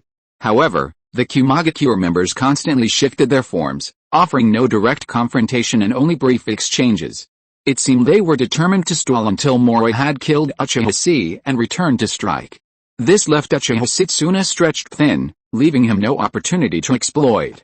Uchiha Setsuna's expression grew increasingly heavy, his expression growing increasingly anxious. If this continued, not only would he be unable to save Uchiha Chi, but he himself would be killed by the three men. The situation was grim. However, at this moment, the situation on the field shifted again. Ho ha ho ha, ho ho ho ha ho ha ho ho ho ha ho ha. A rhythmic, wild laugh suddenly erupted from the barrier. Moroi, his face filled with terror, formed hand seals to alter the barrier's shape, allowing sound from both inside and outside to pass through. Senior Lamy, Senior Dode. Quick, retreat. Moroi's terrified voice followed the wild laughter. What? Lamy was startled at the sound and turned to look inside the barrier. But what he saw was Uchiha Chi, shirtless, his body covered in dense patterns of explosive talismans. He clutched a detonating talisman on his chest, his face filled with disdain and sneer, as he approached Moroi step by step. What the hell is this? Lamy's eyes nearly popped out of his head. Seeing Uchiha Chi's detonating talismans, Lamy's scalp tingled, and he couldn't help but shudder. With just one glance, his old, clouded eyes cleared. Is this kid crazy? So many detonating tags, enough to blow this entire village to the ground. Tute, standing nearby, couldn't help but swallow. As the third Hokage's right-hand man, he was accustomed to the methods of reckless men. But seeing Uchiha Chi's gesture, his scalp tingled, a look of horror washed over him. Who wears detonating tags like clothing? Not even the Kirigakure's Hazumi clan would dare do that, would they? This guy isn't just a reckless man, he's a complete lunatic. Outside the barrier, the three of them paused in unison, turning to gaze inside. Uchiha Setsuna's eyes were furious. He watched Uchiha Chi's terrifying attire, fearing he might stumble and trigger the detonating tags. And then, with a bang, this freshly minted Uchiha prodigy, a member of his own hawkish faction, was gone. Uchiha Chi, what are you doing? He asked angrily, sweat pouring down his forehead, his heart filled with great shock. Uchiha Chi twisted the detonating tag in front of his heart, turned his head, and responded very calmly, Grand Elder, you have seen it, I can only do this, there is no other way. Uchiha Setsuna's Adam's apple moved up and down, he was worried, trying to pretend to be calm, and said, see, calm down, quick, take off those detonating tags for me. I will get you out, relax, these trash can't stop me, no. Uchiha Chi shook his head fiercely, stepped towards Moroi with a calm face, and said calmly, Grand Elder, we are actually very clear about the current situation. Once I give up resistance and let this guy walk out of the barrier alive, the three of them will join forces, and you, Grand Elder, will definitely die here. If you die here, the clansmen far away in Hell Valley will soon be attacked by the Two-Tails Jinchuriki. By then, Uchiha will suffer heavy losses, and it's not just the loss of personnel. Uchiha Chi exhaled and said heavily, with the liberation of the Blood Pond clan and the failure of the commission from the daimyo of the Land of Lightning, the reputation of our clan will suffer a serious blow. With the loss of external financial resources and the loss of the hawkish leader, there will definitely be chaos, division and disputes within the Uchiha clan. In the outside world, there are old dogs like Sarutobi Hirozen and Shimura Danzo who have an undying hatred for our clan. Now is the time when we are facing internal and external troubles, and our survival is at stake. Uchiha Chi's eyes flashed, and a gleam of light lit up. He took a big step forward and pulled the detonating tag on his chest fiercely. I now understand the purpose of my standing here. Malloy used his hands and feet to crawl backward, screaming in terror. What do you understand? Get out, what are you doing? Stop. Stay right there, don't move, stop tearing it apart, it's going to explode, it's going to explode. Don't come over here. Don't come over here. Outside the barrier, upon hearing Uchiha Chi's words, Great Elder Uchiha Setsuna clenched his fists, his hand gripping the knife trembling. He knew what Chi was saying. But he hadn't expected Uchiha Chi to possess such a sharp vision, almost like he, standing high above the clan, seeing everything so clearly. This. Uchiha Chi, he wasn't just a genius, he was a genius with far-sighted vision. No wonder he'd volunteered for such a mission. It turned out he'd seen it all before. This fledgling, barely even fully feathered, leaped from the cliff edge, not because it longed to fly, but because it saw a future in which its family would be overthrown. It was the fear of the eggs in a collapsed nest that led this child, at an age when he should have been enjoying stability and growing wings, to choose instead to step into the bottomless abyss. But precisely because of this, Uchiha Setsuna was heartbroken, almost unable to breathe. Civilize, his eyes were red, his expression, always icy and unchanging, now trembling with emotion. Uchiha Setsuna gripped his knife tightly, his eyes crimson, his gaze growing increasingly sharp. He glanced at the three Kumagakure men, his anger blazing to the very heavens. Uchiha Setsuna took a deep breath and shouted sternly, Uchiha Chi. Enough, stop for me, Uchiha, there is no need for you to sacrifice yourself. Uchiha Chi grinned, and his expression, which was so calm that it seemed a little indifferent, gradually relaxed. He turned his head and looked at Uchiha Setsuna, smiled and shook his head. Grand Elder, there is no need to persuade, an eagle should have the posture of an eagle. This is the last goodbye, Uchiha Chi said with a smile. After this mission, please don't forget me. Next year, help me burn some paper in front of the memorial tablet, I will be satisfied. Uchiha Setsuna's heart trembled, and he suddenly raised his head, and was about to persuade again. Then he heard Uchiha Chi ask him quietly, Great Elder, you don't regret choosing me, do you? Uchiha Setsuna's vision blurred. Uchiha Chi's image reflected in his Sharingan, seemingly overlapping with the image of the reckless brat at the clan meeting. The Great Elder's face shifted again, remembering how, in his own fit of rage, he had actually sent Uchiha Chi to the battlefield. His face twisted, and he felt a wave of regret. If he had known Uchiha Chi was such a genius, he would never have let him go. Furthermore, he had even considered using Uchiha Chi as cannon fodder for a coup. Now, seeing Uchiha Chi risking his life to buy him a chance of survival, Uchiha Setsuna felt like slapping himself hard. He truly deserved to die. Uchiha Setsuna's lips trembled as he looked at Uchiha Chi, his eyes filled with reluctance. Chi, please bookmark, recommend, and read on. It's so important for budding authors. Thanks to my godfather Shimeo for the monthly ticket and thanks to all the gentlemen for the recommendation votes.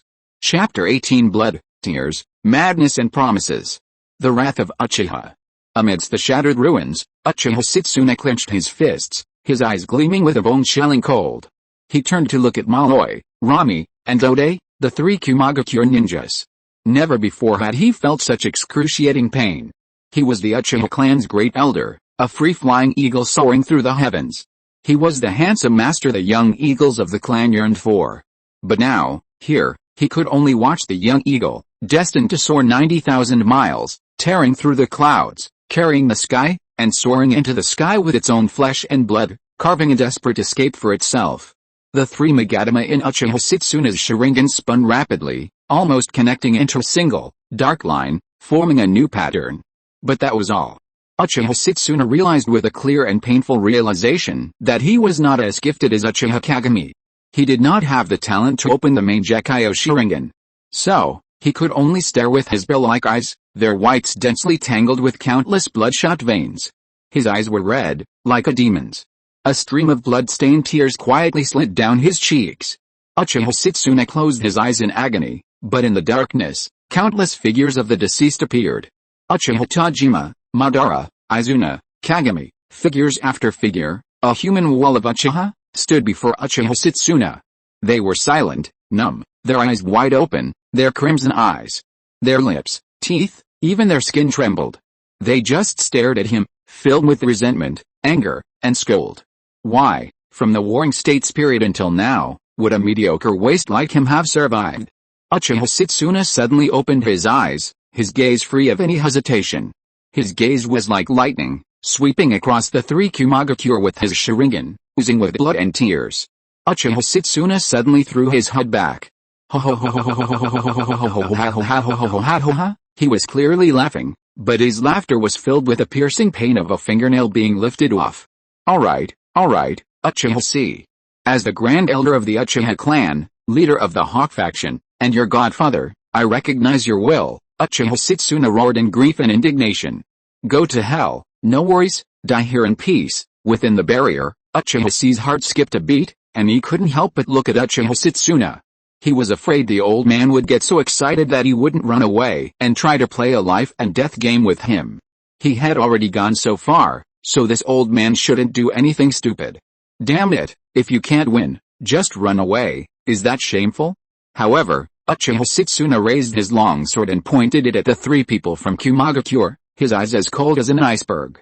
He promised sternly, don't worry, I will escape like a wild dog, but these three people will bear the eternal wrath of the Uchiha clan. From today on, I will use the strength of the entire clan to strangle these three people. Wind, fire, earth, water, thunder. The daimyo and ninja villages of the 5 major countries will simultaneously receive a permanent bounty mission. In addition, the underground gold exchange will always have a bounty on their heads. Big and small organizations in the ninja world, Star Ninja, Taki Ninja, Grass Ninja, Rain Ninja, Hot Spring Ninja, Female Ninja, Iron Country, Ryodoin, Akatsuki, Zuonin, Forest, Prajna, Kajero, all forces, all organizations.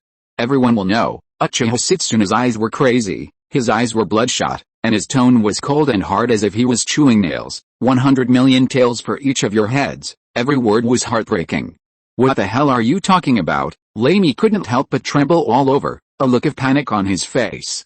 Uchiha Setsuna, are you crazy? Are you going to break the unspoken rules of the ninja world? You're simply courting death. Dode and Malloy, standing nearby, felt their heads pounding like hammers at Uchiha Setsuna's words.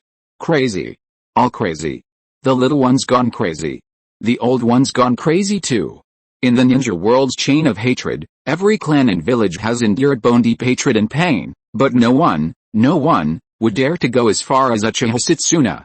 At most, they'd quietly exchange money for gold and anonymously post a bounty. The logic was simple, you killed my son, I'll hang your head, no problem. But such actions would undoubtedly intensify tensions and prolong the war, destroying villages and nations. Naturally, ninja villages around the world would restrict such behavior. But the Uchiha clan was different. As one of the 2 most powerful clans of the Warring States period, the Uchiha clan had the ability to bypass the ninja village mission system and pass this vendetta to various organizations. Although no one had ever done this, the Uchiha clan did have the connections they had forged with Gundams. However, the publicly offered bounty of 300 million might secretly cost over 10 billion, a cost that left the various ninja organizations helpless and furious. To kill 3 people would require selling off all clan assets, forcing the clan members to tighten their belts. Could the ninja clan still thrive? But the Uchiha clan was different. The Uchiha clan was rich, very rich. Such an expenditure wouldn't damage its foundation. Furthermore, the hawkish factions within the Uchiha clan were a bunch of lunatics, likely happy to donate money out of their own pockets to cover such a bounty. Hearing Rami's words, Uchiha Setsuna grinned, his gaze cold and arrogant, filled with disdain. Rules? You think I care about rules? Did you get the wrong guy? I'm Uchiha Setsuna. As soon as he finished speaking, Rami, Dode, and Malloy's expressions suddenly changed. Yes, that old man, it was Uchiha Setsuna. At this point, Uchiha Setsuna's name was a household name among high-ranking ninja from every country. He dared to launch a coup and assassinate the second Hokage while he was out negotiating. He was practically the same wretch as Kinkaku and Jinkaku of Kumagaku. And during this time, the current clan leader, Uchiha Kagami, was still alive. He was a complete psychopath. It wasn't surprising for someone like him to do anything when his mind was on fire. The only difference between this old man and Kinkaku and Jinkaku of Kumagaku was that one succeeded in his assassination attempt, while the other failed, and the coup didn't happen in time. A true terrorist. You're a fucking lunatic, a lunatic, a lunatic, Tute cursed in a horrified manner. Raimon stretched out an arm, pointing it at Uchiha Setsuna, shaking with anger, his arms trembling, unable to utter a word. Malloy's face was dejected, almost hopeless. Who could understand how he felt? In front of him stood a young lunatic wearing detonating tags as clothing. Behind him stood an old lunatic who threatened to chop off his head and use it as a chamber pot. He was on the verge of a mental breakdown. Even Uchiha Chi felt a lump in his throat. Looking at Uchiha Setsuna made his scalp tingle. He suddenly felt that he didn't want to die here. He felt that if he died here, Uchiha Setsuna, the great elder, would go back instead. I'm afraid the Uchiha will perish even faster than in the original history. Uchiha Chi couldn't help but wail inwardly, help. Why are all these Uchiha people a bunch of psychos? I finally got rid of Uchiha Shisui, but now I'm dealing with Uchiha Setsuna, whose condition is even worse than his. Please read, bookmark, and recommend this within 12 hours. Man, this is really important for new authors. Bang, bang, bang. Chapter 19, Fighting to the Death. Billions of angry slaves. At this moment, after Uchiha Setsuna's extreme, almost self-destructive, speech, the situation on the field was polarized. On the Kumagakure side, you trembled, I blanched, both are waiting death. Meanwhile, the two Uchiha clans, you blew yourself up, I died, one after the other. Truly, the Uchiha stage, come on if you're sick. Uchiha Chi now realized that his words had been a bit too intense. Look how moved the old man, Uchiha Setsuna, was. But his original intention was simply to achieve a relatively happy ending and return home with his family. To this end, he had deceived everyone present. C's starting point was that the defenders of Hell Valley would be destroyed by Kumagakure's two-tails Jinchuriki, inflicting heavy losses on the Uchiha clan. However, this was a false premise. The Uchiha would soon no longer need to defend the Hell Valley in the land of hot water. The Blood Pond clan and Kumagakure's plan had actually been thwarted by the death of the envoy from the land of lightning. The woman who accompanied the envoy to apologize to the daimyo of the land of lightning and presented him to the daimyo was the wife of Kinoik Miyashiro. After returning to Jigakudani, she had already committed suicide, unable to bear the insults and abuse from her clan members, coupled with the crushing pressure of her clan's involvement in the war after the mission's failure. She left behind only her daughter, Kinoik Chino. Kinoik Miyashiro, or rather, Miyashiro-en. Upon learning of his wife's suicide, this man felt regret, self-blame, and resentment, and he hated all the members of the Kinoik clan who had forced his wife to commit suicide. His blood dragon had probably evolved to a level similar to the Mangekyo Sharingan, with the same price tag. He was mad. But he could also drive a Gundam. In this era where combat still adhered to traditional ninja methods, one day in the near future, he would personally slaughter all his clan members, leave Jigakudani with his daughter, and establish Miyashiro on a small island in the land of water. He became the ninja world's foremost black marketeer, the mastermind behind the arena, and the ultimate bloodline limit dealer. However, such deception could save the lives of two members of his team, sacrificing only C himself. For Uchiha Chi, this was undoubtedly the best outcome. At this moment, Great Elder Uchiha Setsuna turned his head and looked at Uchiha Chi, his eyes filled with sorrow and regret, yet his tone revealed an eerie kindness. See, die, as long as I live, this vendetta will never be resolved, not even Saratobi Hiruzen can stop me. Uchiha Chi's forehead was slightly sweaty, and he thought to himself, Great Elder, you're going too far. Under your leadership, the Hawk faction will surely be consigned to the dustbin of history. However, he glanced around. With the situation having developed to this point, and Uchiha Setsuna even planning his final arrangements, it would be a stretch to not die now. Uchiha Chi's gaze instantly sharpened, and with a determined look at Uchiha Setsuna, he declared in a deep voice, this way, my death will have meaning. The three members of Kumagakure's gazes suddenly trembled, their gazes fixed on Uchiha Chi. Previously, struck by the thunder-killing binding, he could only barely move his arms, pretending to detonate.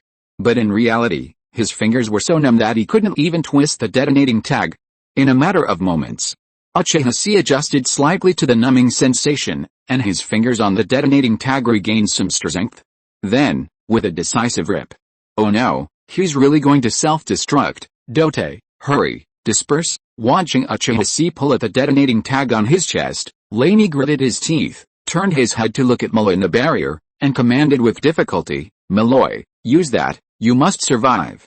Otherwise, the mission will fail. What? Malloy in the barrier widened his eyes and said hesitantly, but, Captain, the Sandaime said that it is a safety measure left for the Blood Pond clan, even if it means death, it cannot be used prematurely. Lamy clenched his fists, caught in a dilemma, but he had little time to think.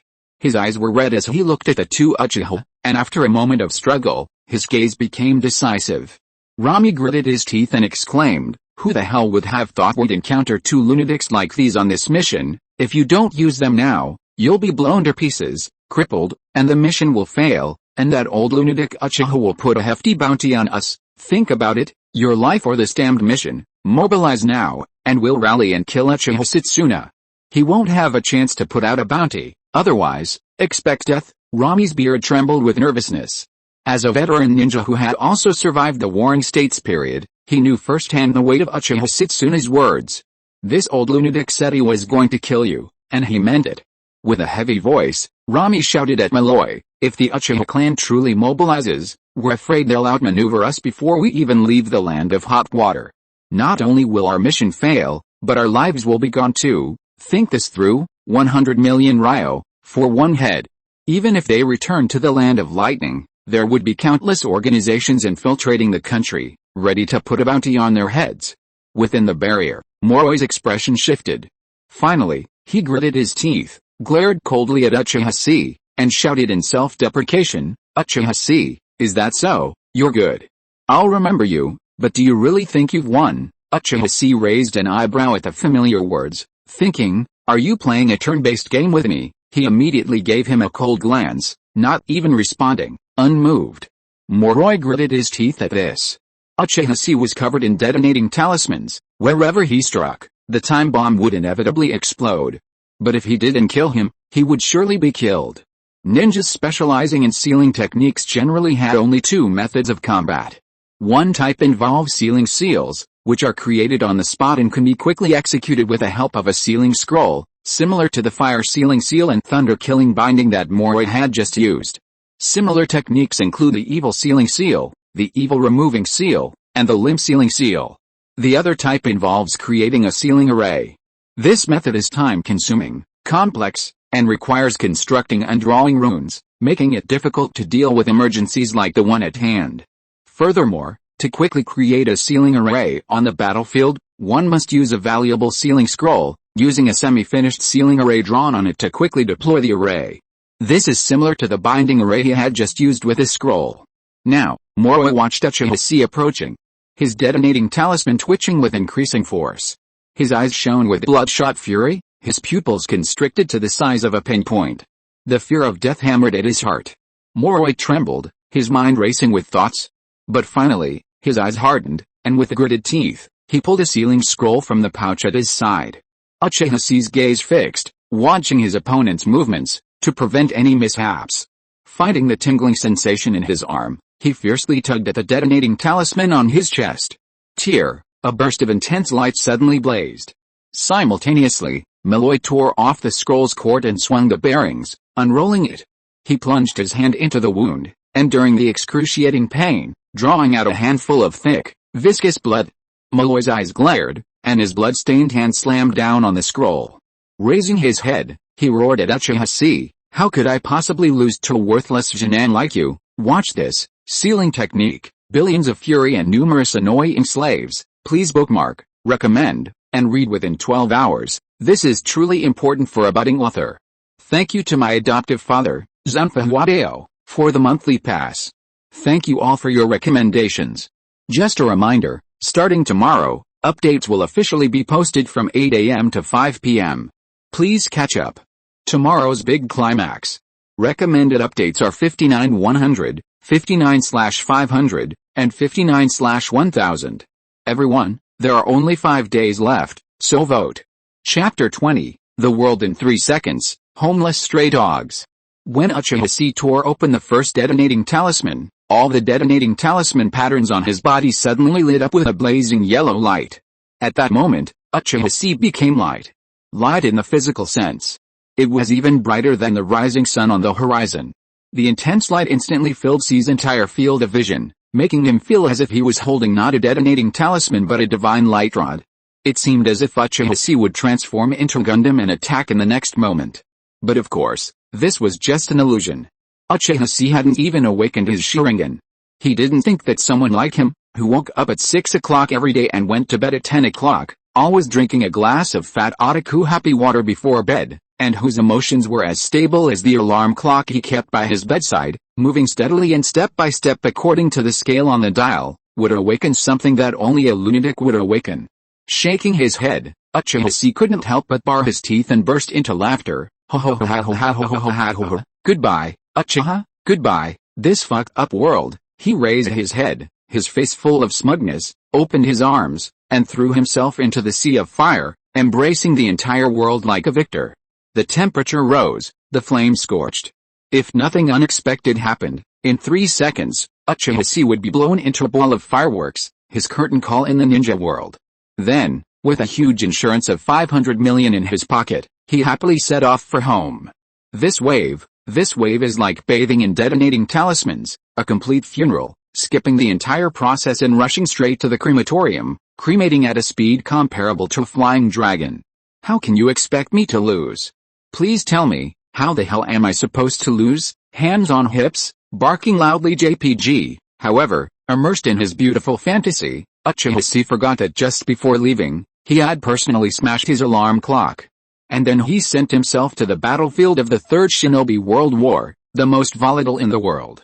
Furthermore, can someone who prefers drinking fat otaku happy water to goji berry and chrysanthemum tea really be emotionally stable? The sealing technique, Billion Wrathful knew. This technique is unique to Kumagakure and can even be considered one of the most advanced sealing techniques in the current ninja world, aside from those of the Uzumaki clan. This is because its production cost is the ink of the eight-tailed Gyuki. Only the third Hokage, who possesses both the strongest spear and the strongest shield, can reliably produce this material by beating the eight-tailed. How powerful is this technique? During the Fourth Shinobi World War, the eight-tailed Gyuki and Killer Bee used this technique to simultaneously seal nearly 1,000 enemies. The sprayed ink becomes a clone of the eight-tailed Jinchuriki, using a swastika-shaped technique to control the opponent's body.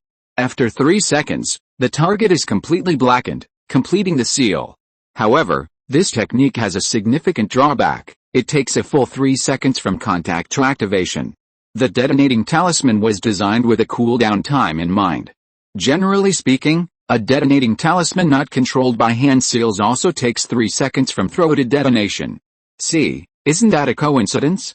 At this moment, at the edge of the barrier covering the ruins, Malloy's eyes were cold, his hands stained with sticky blood forming a seal, and he shouted in a thunderous voice, "Sealing technique, Billion Wrathful Nullifiers." A massive 8 suddenly illuminated on the pristine, blood-stained scroll. A vast expanse of ink gushed out from the scroll like a pitch-black waterfall. Gradually, a massive figure, shrouded in the black and red chakra of the tailed beasts, emerged from the ink. It tilted its head, its round, emotionless eyes instantly locking onto Uchiha Chi. The next moment, the phantom Jinchuriki, stepping on the waterfall of ink, swooped down. Then, a powerful lock. He tightened his elbow around Uchiha Chi's neck, then kicked him in the foot, sending him careening sideways.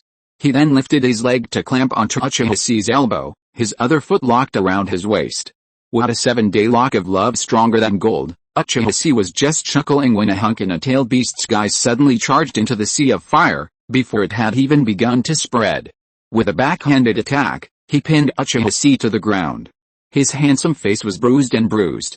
The next moment, Uchiha Chi's vision went black. The hunk transformed into a puddle of dripping ink. Like Patrick Star sprayed with lemon juice by Squidward, Uchiha Chi blinked in a daze.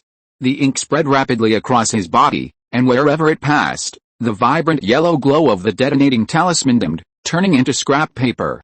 Nearly 7 or 8 out of 10 detonating tags had lost their effectiveness, and the noise of the remaining 20% about to detonate gradually subsided. Uchiha Chi's smile faltered. Meanwhile, Moroi, who had performed the sealing jutsu, had a look on his face that mirrored Uchiha Chi's. He was stunned. Looking at the scroll before him, he began to question his life. Before leaving, the third Hokage had solemnly instructed him to use this jutsu only if the Blood Pond clan disobeyed his orders and attempted to revolt as a whole, fleeing Hell Valley. He had specifically emphasized that it could only be used when the entire clan was in turmoil. And that was it? You told me this thing could subdue the Blood Pond clan? It only summoned a seemingly formidable Jinchuriki phantom to give that brat a hardcore lock. Where was its effectiveness? Where was its power? Where was the refund? Moroi was practically cursing.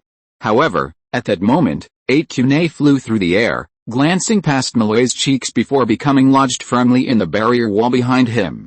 Then, a cracked, shrill wail, like the roar of a hungry ghost, exploded in his ears. What the hell have you done? The resentment in the voice was like that of a hellhound that had just emerged from hell, only to have 2 of its 3 heads chopped off, left to wander helplessly in the wilderness. At the source of the voice, Uchiha Chi, his face drenched in ink, struggled to his feet.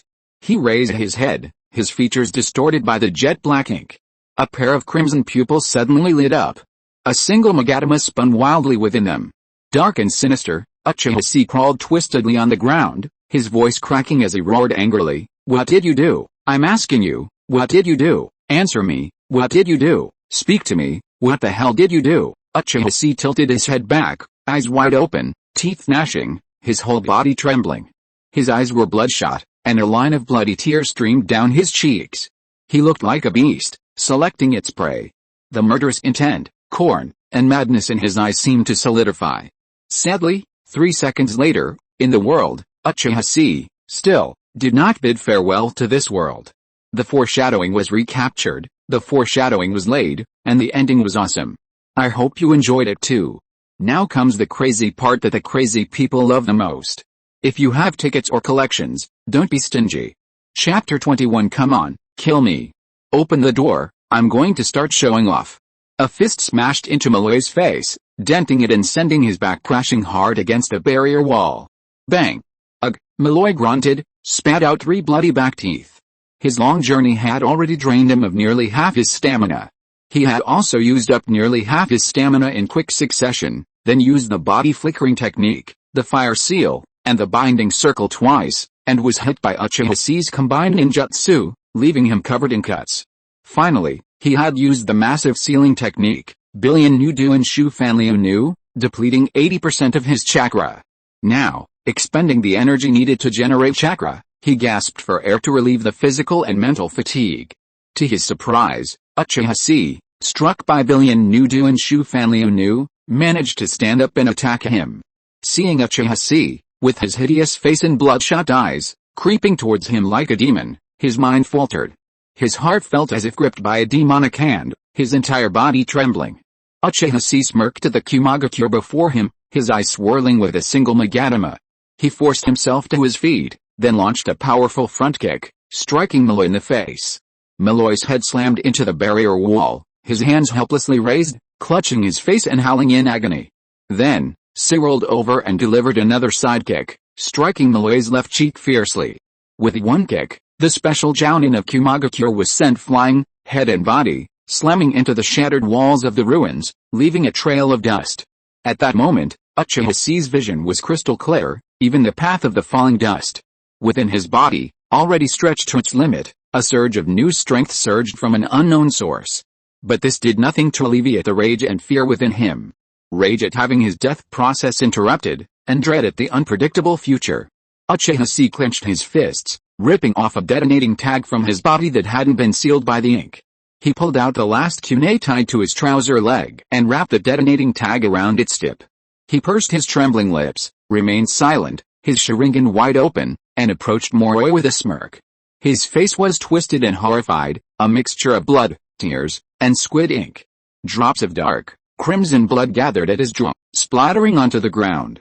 But a closer look revealed him trembling, his teeth chattering, his face trembling, his pupils swaying. It was the expression of a demon, a mixture of utterly surging rage and fear. Moroi, tumbling into the rubble, spat out a pool of blood and shook his head violently. Stars filled his vision, and one ear was deaf. After a long, rapid ringing in his ears, he faintly heard someone outside the barrier calling his name, Morloi, Morloi. It was Senior Ramai and Senior Dode. Morloi, bewildered, looked out the barrier. Ramai, with a look of anxiety, shouted, "Come to my senses, Morloi, haven't you noticed yet? He's been using taijutsu. His chakra has been sealed by Yunudu and Shu Fanru Nu." Morloi suddenly came to his senses. Just then, a kunai lunged towards him. Moroi immediately mobilized his chakra, rolled over, and grabbed Uchiha's wrist. The restrained Uchiha smirked, then with a snap, forcibly twisted his arm, breaking the bone. With his free hand, he pulled out the detonating tag wrapped around the tip of the kunai and pressed it against Moroi's face. The detonating tag lit up. Boom. Bang, bang. 2 loud bangs. The 2 men were thrown from the smoke by the hurricane force wind of the explosion and fell to the ground. Moroi gasped for breath, his face filled with terror. Madman, madman, madman, life for life, you don't want to die? If Moroi hadn't swatted the detonating tag from Uchiha's hand in the nick of time, they would both have been killed. Uchiha staggered to his feet, his crimson pupils blazing with anger. You said I'm crazy. Uchiha bared his teeth, raised his head, and looked down at Moroi with his scarlet Sharingan, his eyes full of disdain. Who do you think you are? Have you received 9 years of compulsory education? Do you know what a truly peaceful world is like? Have you ever tried drinking Coke comfortably in a rented house, typing on the keyboard with both hands, and running towards your dreams? I had everything, but for such a fucking reason I was thrown into this fucking world. Uchiha shouted angrily. You don't understand anything at all. You, Kumagakure, and Konoha are all a group of uncivilized barbarians. With your crippled brain, you are qualified to preach to me even about things that zombies don't want to chew. Uchiha covered his face and laughed wildly. I've had enough, enough, enough, enough, enough, enough, enough, enough. This boring world, this world without Wi-Fi, Zigwa videos, games, movies, or nipples, without anyone I care about, without the things I desire, nothing, nothing, nothing, nothing. Uchiha suddenly fell silent, the Sharingan Magatama spinning wildly between his fingers, filled with ferocity, coldness, arrogance, and disdain. And a rage that burned everything. This world is empty.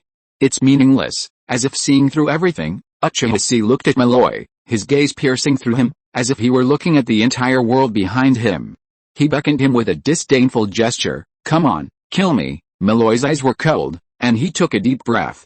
He didn't understand what Uchiha was talking about. Wi-Fi, Zigwa videos, games, power supplies, and nipples. But he could hear that Uchiha, this useless genin, who had only just opened a single Magatama Sharingan and was at best a minor cannon fodder in the Third Shinobi World War, was actually mocking him. You have already decided on your own death. Moroi's eyes turned cold. As soon as he finished speaking, he drew out his long sword with his backhand, narrowed his eyes slightly, rested the sword on his arm, and took a bow stance, gathering strength. Now that he knew that Uchiha couldn't use chakra, the matter was clear. Although he didn't have enough chakra to use ninjutsu now, with his physical skills as a special genin, Uchiha was just a young brat who could be suppressed with a flip of the hand. Uchiha didn't waste any words. He immediately leaned forward and sprinted, his hands hidden behind his back, rushing towards Moroi as if he was about to draw a weapon from his ninja tool bag. Moroi sneered, turned to a step and swung the sword. This sword strike was the Cloud Village's Cloud Flow sword technique, deceptive slash. A simple horizontal slash with a samurai sword gave the opponent the illusion of a chopping blow. This forced the opponent to dodge. If they dodged to the left, he could seamlessly follow up with Cloud Flow, inner slash, further deceiving the opponent and then swivel to strike their vital back. If they dodged to the right, they would face the following fatal move, Cloud Flow, 3 moon slash. However, the next moment, the sneer on Moroi's face froze. Uchiha, he didn't even try to dodge. He let the ninja sword slash from left shoulder to right, leaving a hideous gash. Then, he grasped the ninja sword's blade, blood dripping from his fingers to the ground. His eyes were cold, mad, and ferocious. This is a genin. This is your swordsmanship. Not enough. This is not enough. Come on, kill me. Use all your strength. Kill me. Moroi's face was filled with astonishment, and he couldn't help but feel a trace of fear rising again. He cursed him in his heart, a lunatic. At that moment, from outside the barrier, a furious voice roared, Enough. Moroi, break the barrier. I'll kill him. Dode's face was savage, his hands rapidly forming seals, a glint of madness in his eyes. Relying on that useless Moroi alone was no longer enough. Under the mounting pressure from Uchiha Setsuna, he was nearly losing his mind. Now, he simply wanted to unleash a massive ninjutsu, burying the brat, Uchiha Setsuna, and Moroi together in one fell swoop. Earth release, excavation. Molten release, Humo Great River. 2A rank ninjutsu, ready to be unleashed. Thanks to my adoptive father, Shimio, for the second monthly ticket. Thanks to book friend 20180722151953413 for the monthly ticket. Thanks to everyone for your recommendations. Bookmark, follow, recommend, please. Bang, bang, bang. The update progress for recommendation votes is 82 out of 100, 82 out of 500, and 82 out of 1000. If you are listening to this novel on a channel other than Fanfic World, it means it was downloaded and re-uploaded without effort. We warmly invite you to visit our channel, Fanfic World. There you will find the original version of this story and many other novels of various genres. We look forward to seeing you dive into a world of incredible novels. Chapter 22 In the Cruel Choice, Uchiha chose love. Outside the barrier, Dode rapidly formed hand seals. Observing this, Uchiha Setsuna's expression suddenly changed. He immediately recognized the jutsu Dode was performing, Earth Release, Earth Excavation. This large-scale Earth Release jutsu, capable of raising a massive volcano from the ground, forcibly extracting any lurking enemy. However, in the land of hot springs, a region of super-hot volcanic activity with numerous hot springs and mountainous terrain, the nature of this jutsu changes dramatically once it's used. The jutsu's effects wouldn't be enemies, but rather an endless supply of scalding, boiling water exceeding 100 degrees Celsius, capable of causing third-degree burns with even a dip.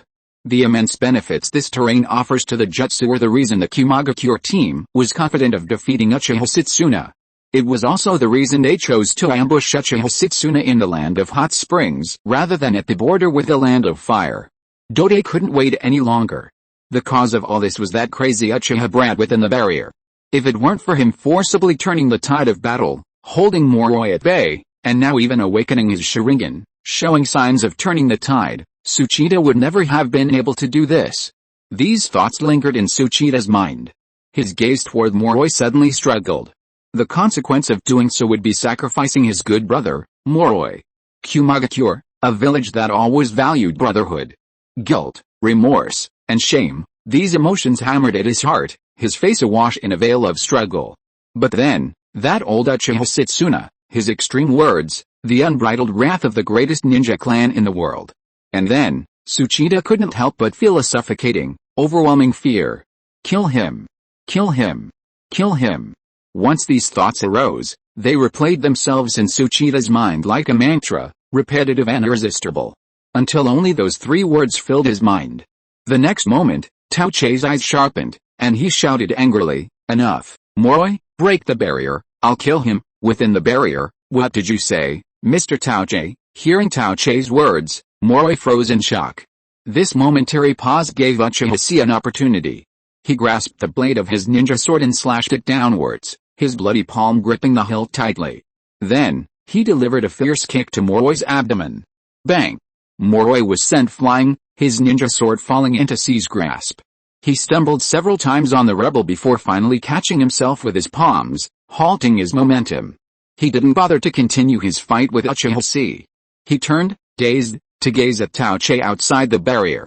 However, Tute, standing there, simply took a deep breath, his hands moving continuously as he coldly commanded. "I said, open the barrier, open the barrier." Moroi's eyes widened, staring at Tute in disbelief.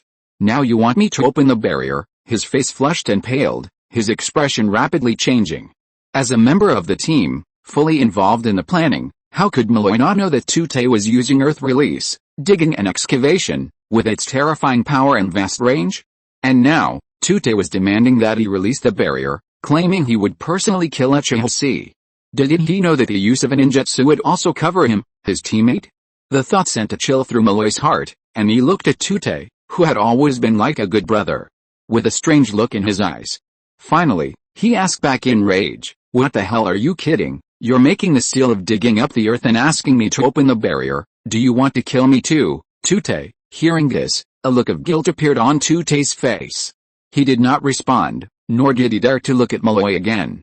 He just turned his head and gritted his teeth to Rami beside him. "Rami, protect me, don't let that old guy Uchiha Setsuna get close." Rami was also shocked when he saw this. "Tute, you?" Tute just shook his head and said with an ugly face, Do you want me to repeat it again? Once this old guy gets out, what will be the consequences? Can't you think of it? Rami gritted his teeth slightly. Then why bother Malloy too? Tute took a deep breath, formed the last seal with his hand, and said indifferently, nonsense. If you don't kill the crazy kid together, and there is no barrier to stop him, this old guy will run away by himself. The situation now is different from before. Malloy has done what he should do. He has sealed all the detonating tags on that crazy kid. This crazy kid no longer poses a threat. On the contrary, he will become our helper. Lamy couldn't help but glance sideways at the Sendame Raikage's right-hand man. A hint of fear flickered in his eyes. It was no wonder he'd risen to such a high position in the hidden cloud village at such a young age, while he, after a lifetime of hard work, was still just an ordinary Jonin captain. Shaking his head, Lamy sighed and said indifferently, "You're right, sometimes, bonds are stronger than barriers." Dode didn't reply, but narrowed his eyes. He looked at Uchiha Setsuna, wielding a long, crimson sword, a trail of flame trailing a long trailing flame, and a crimson line drawn by his scarlet Sharingan. His gaze was cold, and he sneered. He slammed his palm to the ground. The next moment, the earth shook. An earth dragon flipped over, and countless lumps of earth crawled up from the ground. A massive volcano slowly emerged from the ground, its crater instantly swallowing up the barrier surrounding Malloy. Thick fog rolled around the crater. Upon witnessing the scene, Uchiha Setsuna's eyes blazed with rage, and he shouted, "What are you going to do?" "Kumagakure, Uchiha Setsuna, let's make a bet." Dode continued to form hand seals, a cruel smile on his face. This time, he intended to unleash the molten release, Humo River. He would transform the earth into a river of molten rubber, and then use the Humo River to seal the crater. The boiling water pumped out by the excavation would create a tremendous pressure differential inside, causing the volcano to expand. The hostile environment within the volcano, and the resulting rapid eruption of boiling water, would be a divine power beyond human control. "You have two choices now." Dode glared at Uchiha Setsuna coldly and shouted, "You can fight us here and fight it out, then watch me kill the kid who is about to defeat Moroi. I have to admit, you win. You've ruined our entire plan by sacrificing just one little genin. Leave now, I won't stop you." "Of course, you have another choice." Dode pointed at the massive crater, where white mist billowed out. He sneered, "Now, jump in, with your abilities, maybe you can save the kid." Uchiha Setsuna's face changed drastically. "My jutsu is about to seal him, and you still don't want to make a choice," Dode shouted, eyes wide. Uchiha Setsuna glared at him, gritting his teeth. He stood at the edge of the crater. Almost without thinking, he turned around and jumped into the volcano. Tute sneered, "That's it, it's all over." With that, he formed a seal and unleashed a surging river of rubber. The molten rubber, like a pot lid, held the crater tightly shut. The dust has settled. Please read, please bookmark, please recommend. Bang, bang, bang. Chapter 23. It's amazing, he actually wants to kill me. Gulp. The boiling water continuously burst into bubbles, sending white clouds wafting upward, and the acrid odor of sulfur spread everywhere. Amidst a profound darkness, only a barrier floating above the boiling lake shone with a shimmering white light. Crack, crack. Debris and dust rained down from the volcanic rock walls. The entire environment was like a boiling kettle with the spout blocked, exerting constant pressure inward. The scorching air made it difficult to breathe. The temperature reached 50-60 degrees Celsius. In such conditions, even Uchiha Chi, a ninja, felt dizzy. A suppressed crisis lingered in the darkness, like a venomous snake waiting for its chance. Uchiha Chi's vision blurred, as if through the barrier's white light, he could see the Death Star flashing wildly in the dark night sky. He seemed to see his grandmother waving at him from the night sky. At this thought, Uchiha Chi's spirits suddenly lifted. Awake, completely awake. He gradually understood everything. This was the volcano created by the Kumagakure ninja master Dode's jutsu, and the boiling spring directly below him. This wasn't the perfect burial ground? What's the saying about finding a way out, and seeing the willows and flowers? There's always a way out. Initially, Uchiha Chi thought he'd spent his money, the detonating tag hadn't exploded, and he'd almost managed to turn the tide and crush the Kumagakure Jonin. Add to that the threat of self-destruction uttered by the great elder Uchiha Setsuna, and the two Kumagakure ninjas were practically frightened into fleeing overnight. But who could have imagined, Dode would then offer a massive advantage. Earth-style excavation to create a volcano, and molten style, Humo River to cap it. The volcano erupted, the boiling spring gushed forth. Over 100 degrees of heat and pressure, combined with the impact of earth and rock, and the physical equivalent of a full-body, boiling water bath. Wasn't this a sure death? It was a truly perfect jutsu combination. Uchiha Chi's eyes were almost filled with tears. This wave was to thank Boss Tute for sending him a huge volcano. Damn it, it's so hard to cheat on insurance. Uchiha Chi's eyes were filled with tears, while the Kumagakure ninja Moroi on the other side was already red and warm. It was the ninja world's version of realism. You warm me, I warm you. Moroi glared at Uchiha Chi, who looked like he was scared and crying, without a trace of sympathy in his heart. He was filled with hatred. His eyes were bloodshot, the skin on his face was twisted hideously, and the veins on his forehead were bulging. Because of this kid, because of him. Tute sold him out immediately, and with a single excavation, he was thrown directly into the volcano along with his barrier. Moroi had never been so desperate as he was now. The suppressed anger almost squeezed his chest. He glared at Uchiha Chi, his voice twisted and furious, roaring, Uchiha Chi, it's all your fault. It's all your fault. If it weren't for you, how could I have ended up in this situation? Moroi clenched his fists, his eyes wide open, and he roared almost maniacally, I'm going to kill you, I'm going to kill you. However, upon hearing this, Uchiha Chi wasn't surprised, but delighted. He looked at the enraged Moroi and almost applauded him on the spot. This is amazing. This guy actually wants to kill me. It's like you're bungee jumping outside the atmosphere and suddenly realize you forgot your parachute. It's a perfect match. Facing the other person's gaze that seemed to want to gnaw at his scalp, Uchiha Chi suppressed his inner ecstasy and nodded calmly. Very good, very energetic. He suddenly opened his eyes.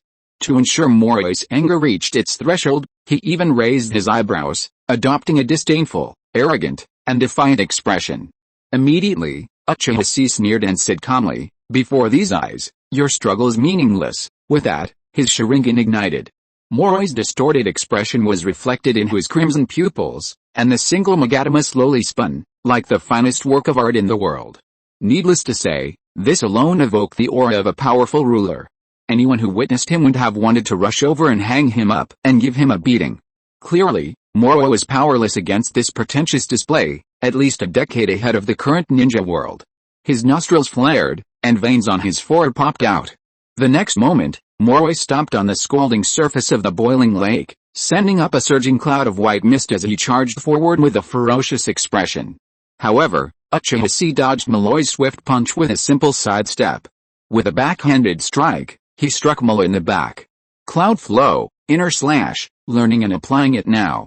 Uchiha Chi leaped up and struck Moroi in the face, sending him flying. Then, he spoke calmly, give it up. I've seen through your moves. Moroi, utterly furious, ignored his exhausted body. He formed hand seals and slammed them onto the boiling lake. Hand seal, thunder killing binding. Uchiha Chi was startled, having not expected Moroi to unleash a jutsu, and immediately attempted to sidestep. However, water conducts electricity. The change in environment indirectly enhanced Moroi's jutsu's speed. A dazzling flash of lightning streaked towards him, forming a massive thunder character beneath Uchiha Chi's feet. 4 lightning chains pierced his body, locking Uchiha Chi in place and preventing him from moving significantly. Moroi flashed a sinister grin, then thrashed. He plunged into the scalding water. Gurgle. Under the surface, Moroi's mouth opened and closed in terror, his eyes wide, his limbs thrashing about helplessly. The boiling water quickly cooked his body to bits. Plop. A large bubble rose to the surface. Moroi, the special jounin of the Hidden Cloud Village, the future leader of the Hidden Cloud Barrier Squad, a ninja powerhouse capable of creating 36 regeneration barriers, was silent. With Moroi's death, the thunder-killing seal gradually faded. Uchiha Chi was stunned. No, big brother, can you hold on for 2 more seconds? Come up and slash me. Damn it, he was forcing a jutsu with no chakra left, not even leaving himself enough time to tread water. Are all the old men of the Hidden Cloud Village so easily angered? Uchiha Chi gasped for air. At this point, he truly had no strength left. Watching the barrier before him slowly fade away, gradually engulfing everything in darkness, Uchiha Chi breathed a sigh of relief. Reflected in the scalding hot spring, he looked at his own face. A face once so handsome, so charming you'd want to pinch it hard to test its moisture. Now it was pitch black, a mixture of sand, blood, wounds, dark squid ink, and sweat. He looked like a miner fresh out of a coal mine. Uchiha Chi suddenly chuckled, gazing beneath the water, where a critical point had been reached. The boiling spring was about to erupt. He imagined the imminent landslide, the gushing spring, the earth and sky flooding backwards. This is the end of me. Uchiha Chi slumped down on the water, grinning, his face filled with relief. He was truly exhausted. And then, at that moment, from the darkness, a golden flame suddenly ignited. Like the light that had created the universe. A familiar roar echoed in Uchiha Chi's ears. Fire style, great fire extinguishing. Chapter 22 has been revised. With this chapter, the first plot of this book has come to a close. Next up, the brand new storyline of the Land of Hot Water, the ritual of the evil god. Yes, that's the one in the introduction. Welcome to follow along. Thank you, Bali and G Jack, for your monthly votes. I've received your kindness. Please bookmark, read again, and recommend. Bang, bang, bang. Chapter 24 Intermission, Moment. 45 years ago, on the eve of clan leader Uchiha Madara's departure from the village, the young Uchiha Setsuna once asked him, how can a human possess the power of a god? Uchiha Madara gave him a cold look and said, do you want to dance too? Golden flames pierced the air, igniting the writhing dome. Burning, molten rubber descended with flames. In Uchiha Chi's eyes, this scene was like the sky flickering and stars falling. But he no longer had the strength to move. He could only stare up at the enlarging falling fireball in the air, his eyes slightly wide. Suddenly, a dark figure leaped down, grabbed Uchiha Chi by the neck, and flung him onto a nearby ledge of earth and stone. With a sizzle, the fireball crashed into the boiling spring, sending up a pool of sparks that splattered everywhere. Uchiha Chi froze for a moment, staring in astonishment at the great elder who had appeared before him. Uchiha Setsuna said nothing, his gaze scanning the surroundings. At that moment, the excavated volcano was constantly pumping boiling hot springs from the ground. The water level was rising rapidly, the air was constricting, and a devastating explosion seemed imminent. He raised his head, gazed at the blazing dome, his eyes narrowed slightly. Immediately, he formed hand seals and unleashed several ninjutsu in quick succession. Fire style, Great Dragon Fire Jutsu, Fire style, Fire Dragon Flame Bomb. Several fire styles flew out and slammed into the dome, but only caused the volcano's interior to shake violently. Uchiha Setsuna frowned slightly and paused his movements. Uchiha Chi stared at him with a look of astonishment, as if he had seen a polar bear in the Antarctic Circle. Great Elder, why are you here? Before the barrier was thrown into the volcano, Chi had clearly observed that Uchiha Setsuna was not within the range of the Kumagakure ninja's Dode Jutsu. Now that Kumagakure had lost the barrier ninja's means of restraining Uchiha Setsuna, he should have been able to escape easily. Uchiha Setsuna snorted coldly and said lightly, nonsense, of course it is to rescue you. Uchiha Chi was dumbfounded when he heard this. Wait, Great Elder, you should. Uchiha Setsuna shook his head and responded very calmly, according to what you said, I should retreat, I should fulfill my duty and go to Hell Valley to prevent trouble from happening in Kumagakure and cause huge losses to the clan. He frowned slightly as he looked at Uchiha Chi with bloody knife wounds and burns, his arm dislocated, and the way he drooped limply on the ground. This battle damage was even more terrifying than a ninja who had just come down from the battlefield of the Rain Country. Uchiha Setsuna's eyes flickered slightly, and he let out a long breath. But, what about you, me? Uchiha Chi was stunned, then shook his head, unable to laugh or cry. Great Elder, stop joking. Compared to my clan, how could I possibly be saved? No. Uchiha Setsuna's gaze hardened, and he said in a deep voice, I think you are, at least, compared to me, compared to a mediocre, useless person like me, you, with your strong will and long-term vision, have a greater hope of reaching the other shore that I can never reach. You deserve to live. Uchiha Chi's smile froze. Meanwhile, Uchiha Setsuna closed his eyes and took a deep breath. He slapped Chi's head and smoothed his hair, which had become frizzy from the electrical shock. When he opened his eyes again, a pair of crimson pupils lit up. His gaze was calm, yet resolute. See, as you can see, Uchiha Setsuna released his grip, took a step forward, and grasped the hilt of the sword. From the Warring States period until now, these old bones of mine should have long since met their predetermined fate. Aging fades, and I march towards death. However, I have spent my entire life trapped in the filthy mire of power, unable to extricate myself, and yet, I have never lived up to my name, experiencing the brief, yet brilliant moment of life that should be. Uchiha Setsuna's gaze was stern. Until you appeared, I know this is the guidance given to me by our previous clan leader, Uchiha Madara. I firmly believe that now is that moment. The Uchiha looked stunned, his heart pounding as he gazed at Uchiha Setsuna, who looked like he was about to be executed.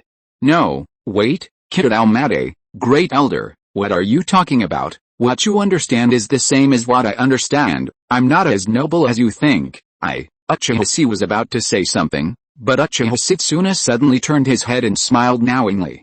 Then, his tone changed, and he said coldly and indifferently, I know, you want to die, you lost your parents at a young age, were bullied by your clan, lived in a puddle of mud, and felt that the world was boring. You've wanted to die for a long time. Uchiha Setsuna narrowed his eyes and sneered insidiously, but you don't want to die in a way that makes people laugh. You want to wash away your shame. You want to die gloriously, die as an Uchiha? So, this old man won't let you die. Uchiha C opened his mouth, wanting to explain, but suddenly remembered. It seems that the origin of this body of his is exactly as Uchiha Setsuna said, but this motive does not match what Uchiha Setsuna said at all. It is obviously me who wants to die. Wait, you must have misunderstood something, Great Elder, let me explain. HMPH, Uchiha Setsuna snorted coldly, with a look of arrogance and paranoia. I have my own judgment, then what's next? Uchiha Setsuna looked indifferently at the boiling spring that was about to erupt at his feet, slowly drew out his long sword, and shouted coldly, Bastard, watch this, I will use the secret S-level forbidden sword technique of the Uchiha clan. Hearing Uchiha Setsuna's words, Uchiha C couldn't help but be stunned. He thought, besides fire escape, shuriken and Gundam fighting, we Uchiha also have this kind of thing? S-level sword technique secrets? There are not many in Konoha, right? In Uchiha C's moment of daze, no one could have predicted that Uchiha Setsuna suddenly leaped back, gripping the hilt of his sword in reverse and striking him on the back of the head. The blow was like a sledgehammer, sending Uchiha C dazed and falling to the ground. Fuck you, you old man, you're trying to sneak attack me, Uchiha C cursed bitterly, his vision darkening as he passed out. He could only vaguely hear Uchiha Setsuna's final, cold laugh, that's it. Hate me. Hate me.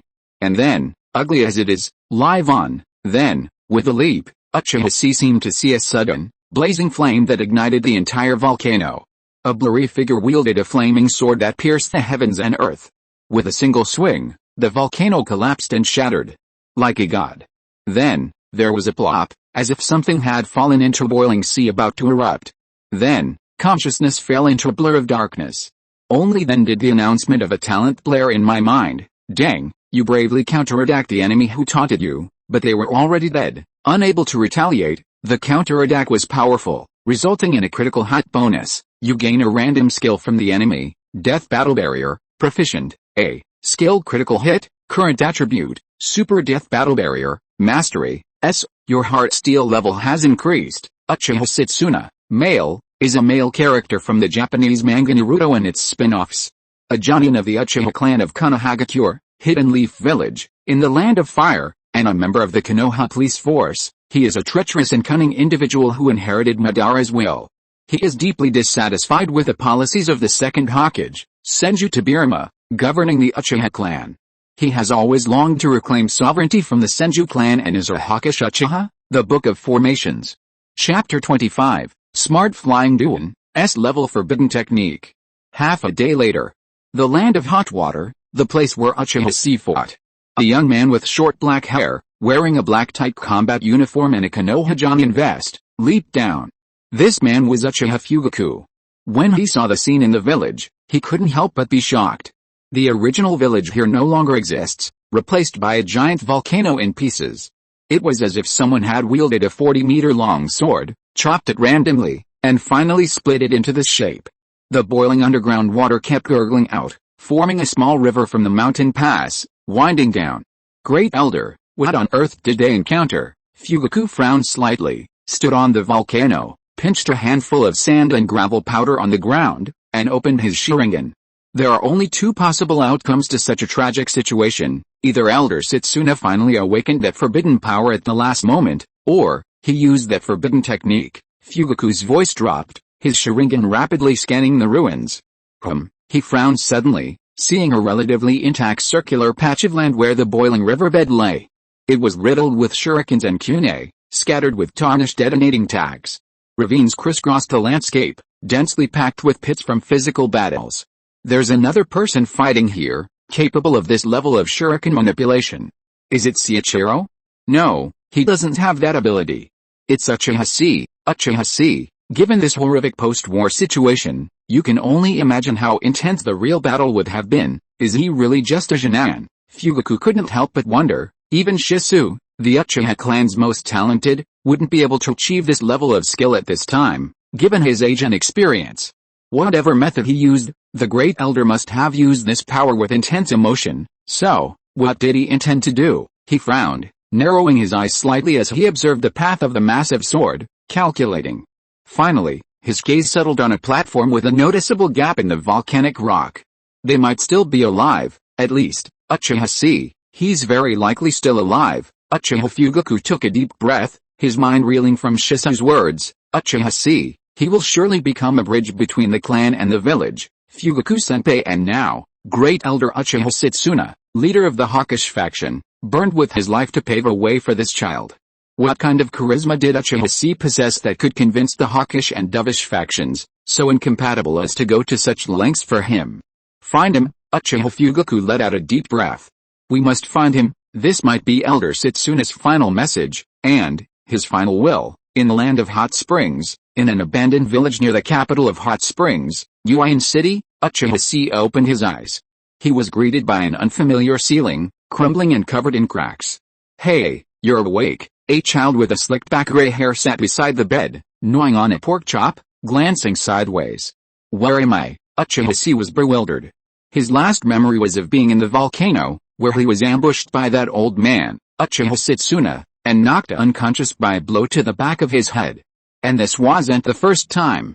Uchiha Chi gritted his teeth. He remembered that before the battle, when he wanted to help set up a trap, the old man had also slapped him on the head, knocking him unconscious.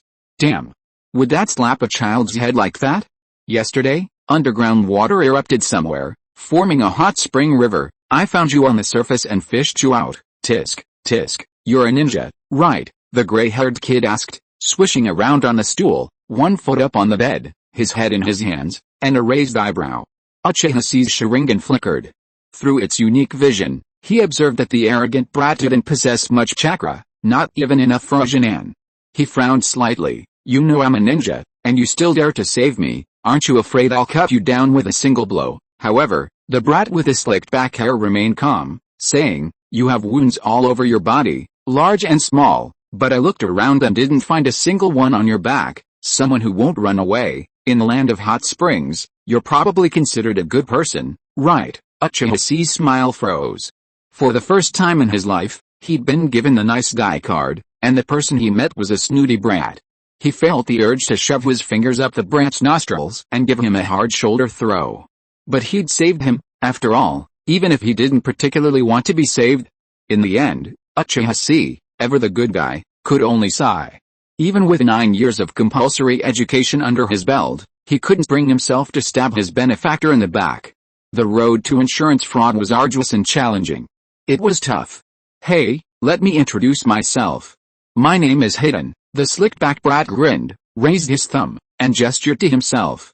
You can call me Brother Duan. What about you? Uchiha Chi said succinctly. Shinan, see. But he quickly realized what was happening and looked at the brat in front of him in surprise.